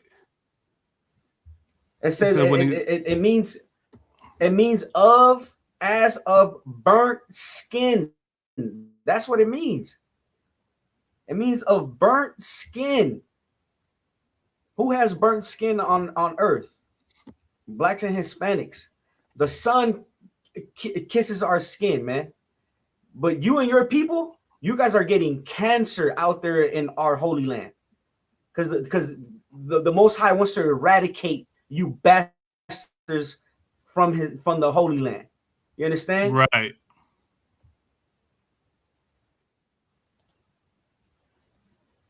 No sweat, Malama. You want to add to it? Yeah, I just want to say real quick, right? Not only is there peace, there's no peace, there's war, right? There's also, what are they doing in Tel Aviv? Having Pride Fests. You're supposed to be the chosen people, right? They're having Pride Fest there. You said you know the Hebrew. You didn't even know what Qadar meant. You know Daniel was right, yeah. You know Daniel was prancing in Tel Aviv. Was you at that Pride Fest, he Daniel? just came from prancing. Right. Was you at that Pride Fest in Tel Aviv? He was. Huh? How they say the Tel Aviv, whatever they freaking talk? What he says that they aren't good Jews, but you're bragging about them being in Jerusalem, right? What the hell are they doing? But committing profane vanity because they're sexual deviants, just like your rabbis.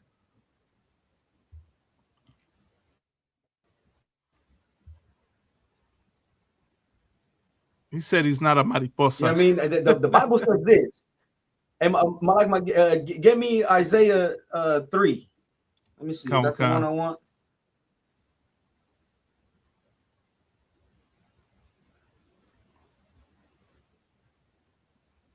Yeah, 3 and 9. Give me Isaiah 3 and 9.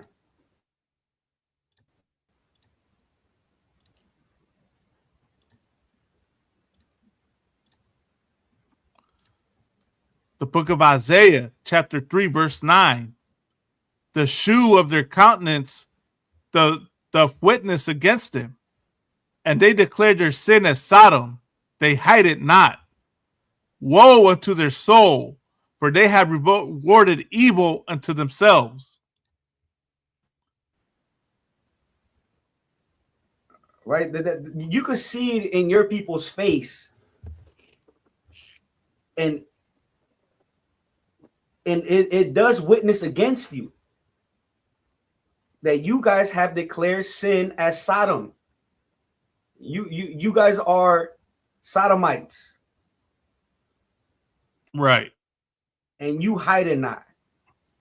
Right. That's why they're doing that in Tel Aviv. Your people love to prance, love to put your mouth on baby rods. You know what I mean? You guys really don't desire women.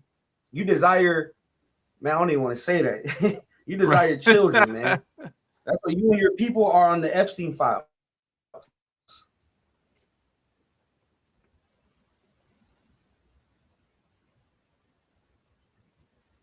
If you're defending that act, then you are one. My people are disgusting because they have assimilated to your lifestyles. Right. You understand? Because for a long time, they have been without a priest. But now you have men who Commanding General Yohana has raised up to be holy priests of God. You understand? And we're getting our people back to serve the Most High God. Right. Damn right. Your lifestyle is utterly disgusting. Right. You understand? But go ahead, Karnal. So like he said, he says he loves the box more than us, right? Because I don't know if I can say the word. That box don't love you, Daniel. That's all I could tell you, man. That box does not. You know why? Go ahead. No, go ahead, sir. You got it. No, the box don't love you, Daniel, because a lot of your women, you know what I mean? They want to go with a man who does not have to take pills to perform, or you know what I mean? You and your people always have to use man, what are those the rhino, what are the performance enhancing pills? No, but just in general, what are those like those pills called? Like overall, like not medicine, but the Viagra. Oh man, no. Just in general. It's like I have it here, Salakia.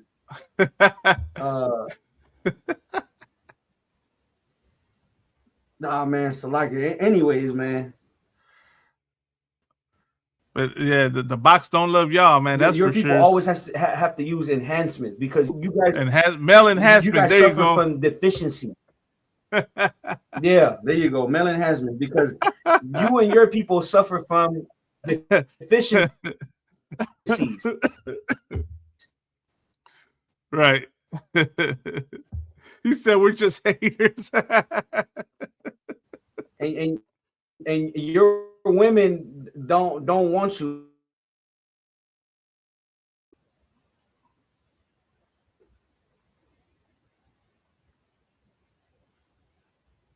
Oh, what happened?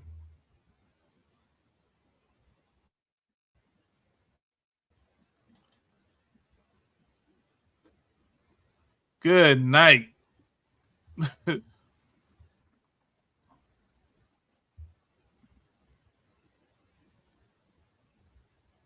That is disgusting, man. Look,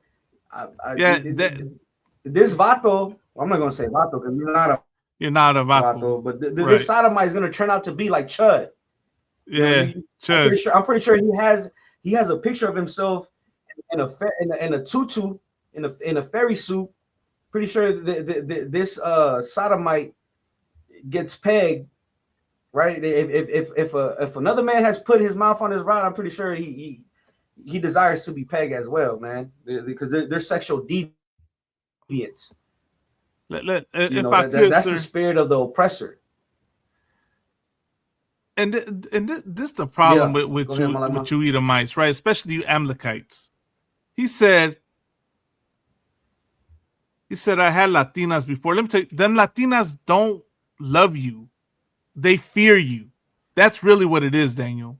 They don't love you. They fear you. They only get with you because they see you as they're tired of poverty. They're tired of the hell that you put them through, but they're not attracted to you in the way that you think. You understand? They don't really want you. It's all fear. They don't love you. Not your own women don't love you. That's why y'all out there all angry and bitter, right? That's why you hate so-called blacks, Hispanics, and Native Americans so much. That's why you have to talk about, you know, how you had better Latina women than us. She wasn't attracted to you. She was just using you. That's it, Daniel. Best believe she'd rather be with a Latino man, you understand, than to be with you. And that's really what it is. But because of the oppression, because of the hell, right? She goes with you. Because she's thinking of the money you have, but not the person you are, because you're probably really a horrible person. You understand? Right. You and white Christians are the same. Go ahead, sir. No, go ahead, Malama. You got it. You said you have us confused with white Christians. You're the same. To us, you're the same. Salaki. You're absolutely right. Right. And there's the thing that okay, you are I Malak Yath. That's who you are. You come from Idawam. That's your progenitor, Idawam. And you are a descendant of I Malak Yath, or I Malak. That's who you descend from. If you're a so-called Jew-ish, Salaki, sir. Now, look, he's a liar. He said Jewish never oppressed Hispanics. I just showed, yeah. You're lying, man. We're finding out about all the truth. The same way America trained Hispanics to go against each other, right? They did it in El Salvador. They did it in South America, Mexico. It's the same way. We're just finding out that the Jewish are providing weapons to Mexico. The Jewish trained El Pozolero on how to dissolve bodies, because there's not a unaliver like your people. Right. Your people are the best unalivers. Right. And we only right. It is all a learned behavior, and that's the reason why you find Black and Hispanics trying to live like your people. Right. If I could, sir, I have something right here to bring out, right? Because he said they never oppress he said us Latinos, right? Go ahead, sir. This is what I found, right? About Christopher Columbus. It says Christopher Columbus was likely a Sephardic Jew from Western Europe. According to a definitive 22-year-old forensic DNA study led by Spanish scientists, this genetic research challenges the long-accepted traditional history that the explorer was an Italian born in Genoa, right? Or in Genoa, however you want to pronounce it. I'm sorry, I don't got perfect English, right? For you oppressors out there. Instead, scientists believe he concealed his Jewish identity, or his family converted to Catholicism, becoming conversos to escape brutal religious persecution during the Spanish Inquisition. So that's where you had a hand in our oppression. Christopher Columbus, yeah, and that's your people, Daniel. Christopher Columbus is your ancestor or forefather, whatever you want to call him. That's your nation. That's one. Two, here's another fact that I'm going to bring out. Right? Because he said they had no hand in our oppression, right? Here's another thing that they had a hand in.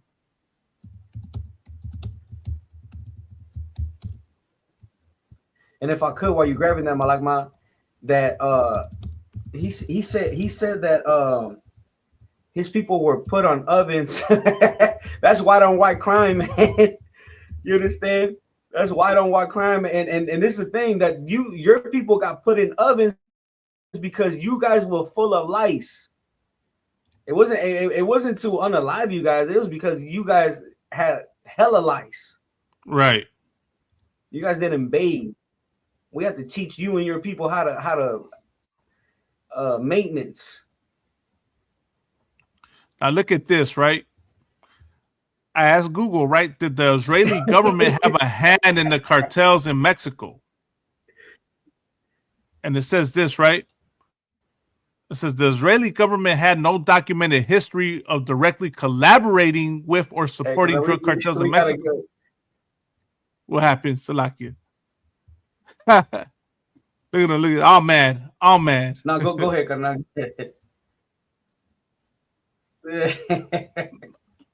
It says, however, official investigations and human rights reports show that Israeli weapons, spyware, and training programs originally sold legally to the Mexican government have frequently leaked or been diverted into the hands of criminal organizations. Additionally, private Israeli mercenaries operating independently of their state have historically aided Latin American drug organizations. The legal arms trade and cartel diversion. The main link between Israel and Mexican cartel firepower stems from official state-sanctioned military sales to Mexico that lack proper end-use tracking. Massive weapon sales between 2006 and 2018. Israel legally sold over 24,000 firearms and rifles to the Mexican military and police forces. The black market leak. Due to corruption and weak internal tracking within the Mexican institutions, a significant number of these states purchased weapons such as IWI, Galil, and Tavor rifles have been stolen or illegally diverted directly to major syndicates like the Cartel de Jalisco Nueva Generación. So we're seeing you arm Mexico with weapons that go to the cartels. That's your government. That's your nation. That's your people, Daniel, that are aiding the violence in Mexico and in Latino America. So you say you didn't have a hand in our oppression? You absolutely did. You have a hand. You have oppressed so-called Latinos, Daniel. Why are you trying to lie? Why are you trying to lie and deny it? You understand? You're supposed to be the so-called people of God. You should be bringing order to the world. Right? You should be bringing order to the world, yet you're disrupting the world. You're disrupting everything everywhere. Anywhere you have a hand, it goes to chaos. Yeah, in Israel, how is Israel right now? Israel is not at peace. Israel is in chaos. It's supposed to be in order, right? It's supposed to be in order. You have it, and it's not in order. Your nation did. What light are you spreading? You're spreading the fire from the sky? That's the light you're spreading? You're spreading the evil, the fire, and all that. You're the beast that the Bible's talking about that can make fire rain down from the sky, man. Which are, what is it? All those weapons y'all have. Y'all bomb schools of children in Iran, right? You bomb schools of children, talking about you trying to go after the terrorist state. You bomb refugee camps, trying to say that you're looking for Hamas, but you spreading the light. We're the ones spreading the evil. We haven't harmed anybody. We haven't harmed anyone. We haven't oppressed anyone. All we do is tell you the truth of who you are, Daniel. That's all we do. You know what I mean? And to you, that's evil. Meanwhile, you go drop bombs on people. That's what you do. So, like, Officer Kamada, are you there? Yeah, Kankanad, I sent you a clip. I put it on the on the group chat, Kanad. If you could play that for Daniel, let's see what Helen Thomas has to say about him and his people in Israel. And then she got canceled after she said this. Play when you got it, Karna. Come on, concert. Salak, you sent it to. Okay, here we go. Found it. I put it in Inconvenient Truth. Hell no. You do not. I'm a Semite. You're a Semite yourself. Arab background. Well, I know you're Lebanese background, right? But you're not Jewish. Well, what does that mean? Well, no, you say you're. I'm just trying to clarify. They're not Semites. I mean, most of them are from Europe. Mm-hmm. The Jews. Yes. Well, okay. They're not being persecuted anywhere. The Israelis. Mm-hmm. Okay. Why do they have to go anywhere? The Jews. The question was, any comments on Israel? That's what the question was. And you said, tell them to get the hell out of Palestine. Right. And then the rabbi who was interviewing you said, any better comments? And you said, remember, these people are occupied and it's their land, not Germany's, not Poland. So where should they go? He said. And you said, why go do they home. have to go anywhere? They aren't being persecuted. They don't have the right to take other people's land. Under international law, occupied land should not be annexed. But then maybe you should have said, I'm not putting words in your mouth, but maybe you should have said, well, the Israelis should stay in Israel. But you said they should go back to Poland and Germany. Everything is distorted, but I don't care. You know, you don't care at this point. No, at hell, no. Okay. Well, you got a lot of criticism for it. How did you deal with all of that criticism? We have organized lobbyists in favor. You can't open your mouth. I can call the president of the United States anything in the book, but if you say one thing about Israel and you're off limits. Well, that's what happened to you. I mean, the Society of Professional Journalists retired the Helen Thomas Lifetime Achievement Award. Mm-hmm. They said no individual worthy of such honor should have to face this controversy. No honoree should have to decide if the possible backlash is worth being recognized for his or her contribution to journalism. Are you offended by that? By what? The fact that they will not give this award to anybody in your name? Well, I mean, that's their decision, but I think it's stupid. Has nothing to do with my views about Israel. Mm-hmm. My achievements in journalism are a little separate.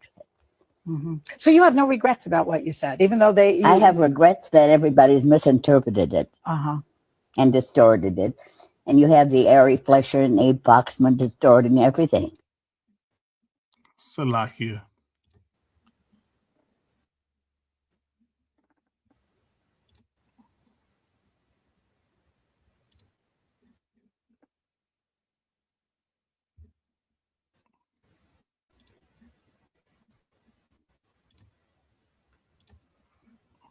Well, one of the easiest questions to take care of, actually, is the 6 million Jews.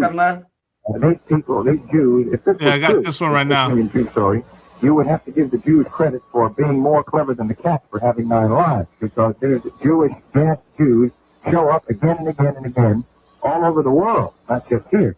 The Jewish Encyclopedia, which you can consult, and as you can see in all my literature, lists in 1932 and 33 only 2.5 million Jews. Look at them run. Everywhere that Hitler possibly could have been. There were only 2.5 million Jews, and yet he's accused of 6 million Jews in a 2.5 million Jew area. I would be very grateful if the Jews would explain this to me. They've never done it. I think the 6 million Jew stuff is the biggest of all the big lies that has ever been told. And while we're at that subject, let me point out that in Mein Kampf, we hear forever about Hitler's big lies. If you will read and study in Mein Kampf, if you look at the actual book, rather than just listen to Jews like William L. Shirer telling about it, you will discover that Hitler says in Mein Kampf that the Jews are the great masters of the lie, and he says that their biggest technique is what he calls the big lie technique, and he says it's vile. He not only didn't invent it, he doesn't advocate it, he says it is a filthy technique by which the Jews tell an enormous lie, and it's so big that nobody ever suspects them. That's exactly what's going on in our country today. What about the... Costa, did you leave, Daniel? Did you run? Did you run away? Because I'm gonna read a scripture for you since you did that. You're long gone. Let me read a scripture for Daniel, because he tried to be fun. Another one. You want? Okay, Kawakan. I'll play that clip before you read it, if you could. Kawakan, sir, and then we can close out. Hey, Daniel, that's a good way to close this. Just one more video. I know these videos are hurt. I know these videos hurt you to your soul. But play the other video I sent you, Karna. Let's see. Where is it? Where is Salakia? Let me put the right one on. You got the other one? Yeah, I got it right here. I just put it in the Inconvenient Truth. Yeah, I got it right here, sir. Yeah, go ahead. The banya, which is a Russian word for a washroom. bathroom. Bathroom, yeah, but it was a big one, a communal bathroom. It was huge, I would say. It was, the way I remember it, of course, I was little, but the way I remember it, I would say it was at least 30 by 30. It must have been built for that purpose, to wash us down like dogs. But most people, of course, don't know is that the Germans had drawn a line from the Baltic, so actually from the North Cape virtually all the way down to the Bosporus. Mm-hmm. And anybody that came across that line, whether he was German or Mennonite, Jews for that matter, anybody in Europe could not go across that line without being deloused, because they wanted to keep lice out of Europe. That's right. Lice were so dangerous to public health. That's right.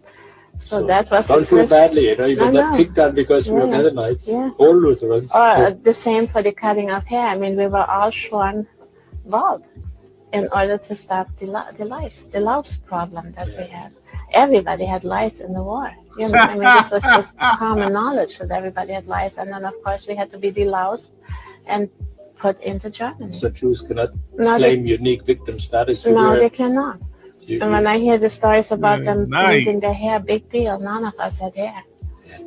In Schindler's List is waiting for the gas to come in. And all it lo and is behold, all it was salt and water was came raining down on us in this great big, we call it banya, which is a Russian word for washroom. Good night. Salagi. He said his people got put in ovens. They didn't get put in ovens. They got put in showers.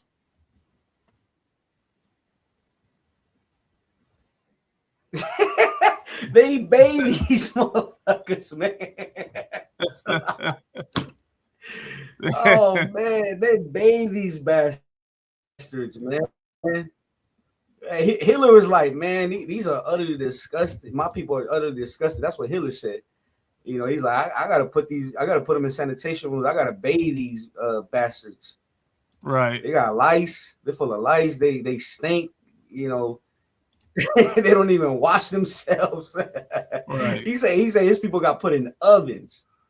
You know, this is a real person that was in the camps. Right. And she said that they got put in sanitation rooms, washrooms. Right. You know, the oppressor right is the devil. The Bible speaks That's of, right. because all he knows is how to lie, right? How to manipulate stories. But the truth, the Most High will bring the truth into the light. You understand? But go ahead, Malam. Are you? Yeah, I got a scripture for him because he was trying to be funny last time, right? I got a scripture for him. This is Proverbs 28:1. The wicked flee when no man pursueth, but the righteous stand bold as a lion. So you thought you was gonna be funny last time, right? Because I didn't bring you on, Daniel, Justin, whatever your name is. Proverbs 28:1 says, the wicked flee when no man pursueth, but the righteous are bold as a lion, and you ran away, Daniel, Justin, whoever you are, Esau, Amalek. But he claims to be Judah. Isn't Judah supposed to be a lion? Right. Judah's supposed to be a lion, right? You know, he's just a kitty cat. He's not a big cat. Nah, you know who's he's the a big rat. cat? He's a rat, is what The so-called he is. Negroes. Right. The so-called Negroes are the big cat, the lions. Right. You're a kitty cat. You understand? Right. You're an imposter. Right. The sister said he You don't know understand? his Like, own come history. on, man. Right. He got mad. He got mad. You got mad, carnal. He got mad. Heard him. He was like this. Seeing all the response, he was like this. He's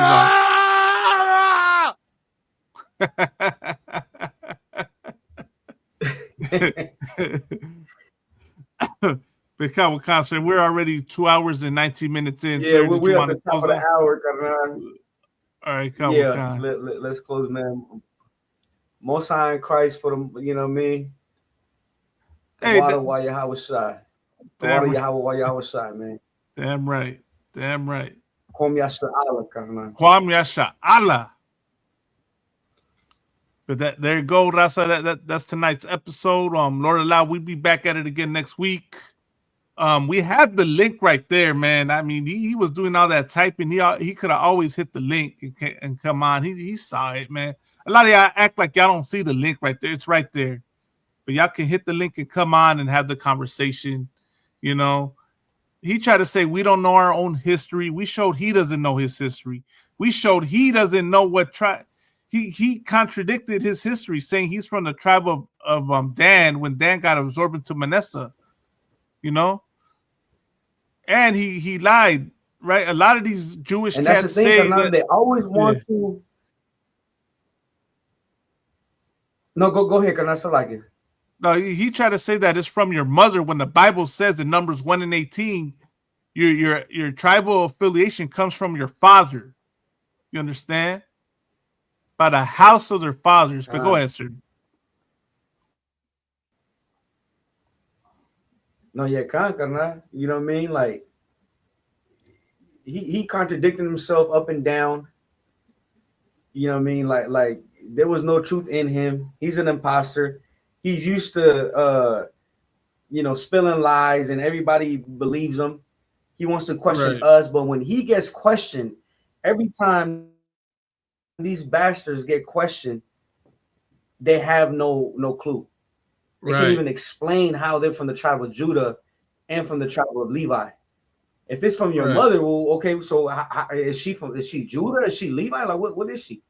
You understand? Like, come on, man. Right. But really, you're from the tribe of Amalek. Right. From the nation of Esau. Right.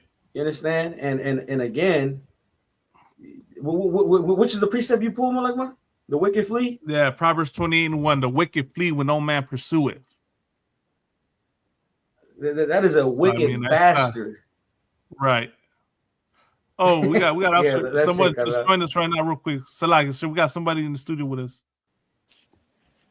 We got Officer Bakad. Hey, Shalom, sir, you have Shabbat. Yeah, Officer. Hey, Shalom, you have Shabbat. Hey, Shalom, Adawan. How's it going, Aki? What's going on, Adawan?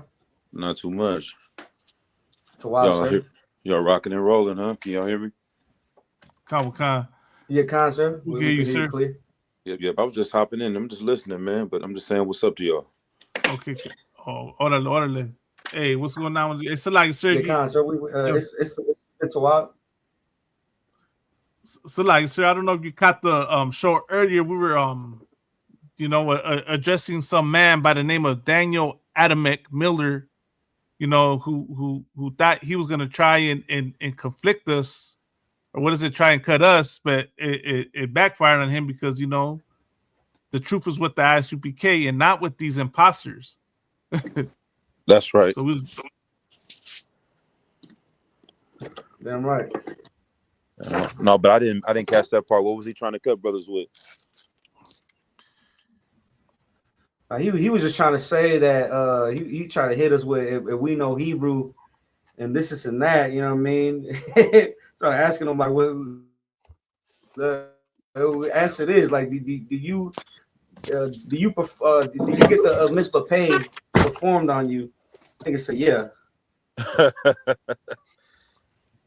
Oh man, that's the mitzvah pay is they do the fellatio.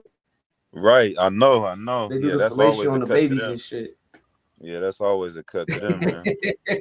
Right. If I could, right. He said he was from the tribe of Judah, Levi, and Dan. And we started cutting them with the videos. Right. Good night. That's wild. Right. I was telling him like, if you know where Dan is, where are the rest of the tribes? Right. Yeah, man. Those people, they definitely a different kind of people, man. That's why they're the head tribe of Esau, because they're the most foul. You know what I mean? That's why they have to take on our culture to mask how evil they are. You know what I'm saying? Right. Like only. So like, sir, if I could. Yeah. No, go ahead, sir. Like, sir, go ahead. No. The last thing is that only an evil like an foul creature could take on steal the identity of the Lord's chosen people and take the Bible and use it for evil. You know what I'm saying? You have to be completely corrupted, and that's what they are. So on the outside, they have to appear like they're righteous, but if they really serve the Lord, that would hurt them. You know what I'm saying? So Satan can't cast out Satan. They have to do even more evil things just to make themselves feel good for being filthy and trying to be like, you know what I'm saying, niggas and, you know what I'm saying, Latinos. Like that mask of them hiding themselves as Jews, right, and internally it's killing them. You know what I'm saying? Right. So, oh God, damn But, right. if I could, sir, I want to send a shout out to you because you have posted this a while back. I forgot what group chat it was, but you have posted about Eleazar and Yehuda, right? And you know what I mean, when he brought up that Hebrew shit, you know what I mean, I went straight to that. So you know, I want to shout you out for presenting that and you know bringing that to the light, and I kept that in the tuck. I brought it out tonight. Okay, Most High Christ. Yeah, I was gonna say that right now too. That they don't say nothing about them not knowing Hebrew for thousands of years, hundreds of years, and they just learned it. You know what I'm saying? And it's not even the real Hebrew anyway, but you know the bastardized version of our language, and the majority of them didn't even speak it up until the 1960s. Right. You know what I'm saying? But does that make them not Jews according to that logic? If you don't speak Hebrew, does that mean you're not a Jew? You know, another one I hate that they do. Have you ever been to Israel? You know what I'm saying? Right. Like, how does that make you not an Israelite if you've never been there? That's how he was talking in the comments. Right. Right. He said the Lord dispersed his people. What the hell are you doing in the land of Israel? and Judah fled in 70 AD. Exactly. You understand? I forgot to bring that up. But you kind of the water for that cut. Most High Christ, man. That's all it is, man. Right. It's the Lord. I see y'all rocking late night though. Sir. I was wondering if it was really live. I'm like, man, this is really live, huh? We gotta go live when we can, man. Yeah, you know, we did it live. We did a late night show tonight, man. For sure. I've been saying I want to ride with y'all, man. So we definitely making waves in the San Jose. I ain't gonna I'm on your show and shit. Y'all tell me what y'all talking about, man. But we definitely making waves in the San Jose out here. And y'all always welcome to come up here. We're going to camp and stuff. So just let me know, man. We really want to push this. Come on. So, man. Lord, I'll be up there soon. I don't want, you know what I mean? She'll be out there, you know. Haven't had my chance to get out there yet. Yeah. Whatever y'all need, man, just let me know. And like I said, definitely want to push this black and brown unity. Damn right. All across the board. Right. So whatever assistance I can be on here, I just want to tap in, lock in more with the brothers, man. If I could, I don't want them. I actually at the beginning of the show brought out, right? I was gonna say real quick, right? I brought out how Cinco de Mayo is tied in with Black liberation. You know, right? Like a lot of people don't know that. You know that the Battle of Puebla, like in defeating the French, stopped the French from helping reinforce the Confederacy. You know, so in the war against the Civil War, in the Civil War. Because France was trying to be allies with the Confederacy. Damn. Okay. So I didn't know that. Yeah, I didn't either. I learned it. Like I was like, the brother brought that out to me. He's like, good night. It's so much stuff that they hide and from us, man. I was reading a book. It's called I think post-traumatic slave syndrome or something, and they said they put laws in Oregon to make it illegal for Blacks and Native Americans to marry each other or live around each other and come together. And the senator, the Edomite, said because if a coalition of Blacks and Native Americans come together, they're gonna attack these Edomites. You know what I'm saying? And they don't want that. So they've known for a long time to keep us divided, you know. And one of the heaviest things a brother told me a long time ago, I don't know if anybody's ever said it this way, but it just changed everything for me. He was like, you know, we say we're trying to teach so-called blacks, Latinos, and Native Americans, but we're really only teaching two tribes, you know what I'm saying, or two factions, blacks and Native Americans, you know what I'm saying? We just say Latinos because Latinos have that identity, you know what I mean? But we're talking about Native Americans that live in Latino communities and countries, you know what I'm saying? Like, it's just two sticks, you know what I'm saying? And when I talk to different Latino brothers, you know, I tell them, I'll pull any Judite walking by, you know what I'm saying? I'll tell them this stuff like, hey, we're the same people. I'll pull a random Judite and say, hey, come here. I don't even know who you are, man. But tell me this. Has someone in your family said you have Native American in your family? Every Judite is going to say, yeah. I'm like, see? We're the same, you know what I'm saying? We always have been the same. It's just blacks and natives, you know what I'm saying? That's right. Indigenous, I mean? Concept. Okay. What's the lock? No sweat. I don't want. There you go. Con, sir. So like y'all should coming down. We gonna bring anything else out? Nah. So like, sir, you want anything else you wanted to bring out, sir? Nah, that's it, man. Shout out to y'all, man. Keep doing it. Keep tilling the ground. Keep it going, man. I appreciate y'all hard work, man. I love this show. You know, Inconvenient Truth, and definitely, like I was watching a little bit when y'all were talking about Cinco de Mayo and trying to get updated and understand. So I'm gonna tap in as much as possible. Okay, now, so like, y'all don't want them. Definitely next time I'll hit you up so you can come join us, man. Please, you know? Baba Kashab, man. Let me know. Khan, most definitely. All right. But so like, so yeah, we about to close out. We've been live for the past 30 minutes. That's why I was like, because, you know, sometimes they say on YouTube it'll be live. I'm like, is it really live or is it from earlier and they just went live? And I saw the link. I'm like, man, let me try and see this link. I didn't even know if it was going to go through. So, man, you just came a few minutes earlier, man. You could have got in on this Amalekite right here, man. For sure. Oh, yeah. Okay. But yeah, I'll salute y'all out, man. Shalom, y'all. Bashem Shabbat. Hey, yep, sure with that one. Orderly, man. That's what's up, man. We had Officer Sarpakad join us at the end, man. But still like it, yeah, we can close it out, man. It's already gonna be. What's on Christ? But with that, Rasa, man, we'll be back at it again next week. Lord allow, man. We're gonna be going more live more often. I'm gonna see what other channels and platforms we could stream to so we can have more people join in, man. Definitely want y'all to get in and tap in with us, man, so we can have conversations online, man. You know, they can get heated, whatever, man. You want to show brotherhood, or you want to, you know, what they say, they want that biblical smoke, no sweat. Come tap in and drop a comment or a question.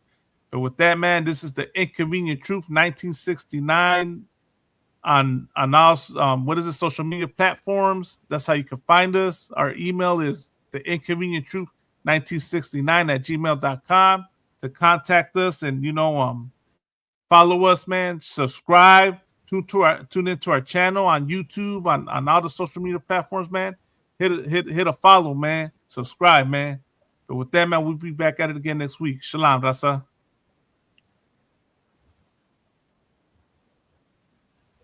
Shalom. All right.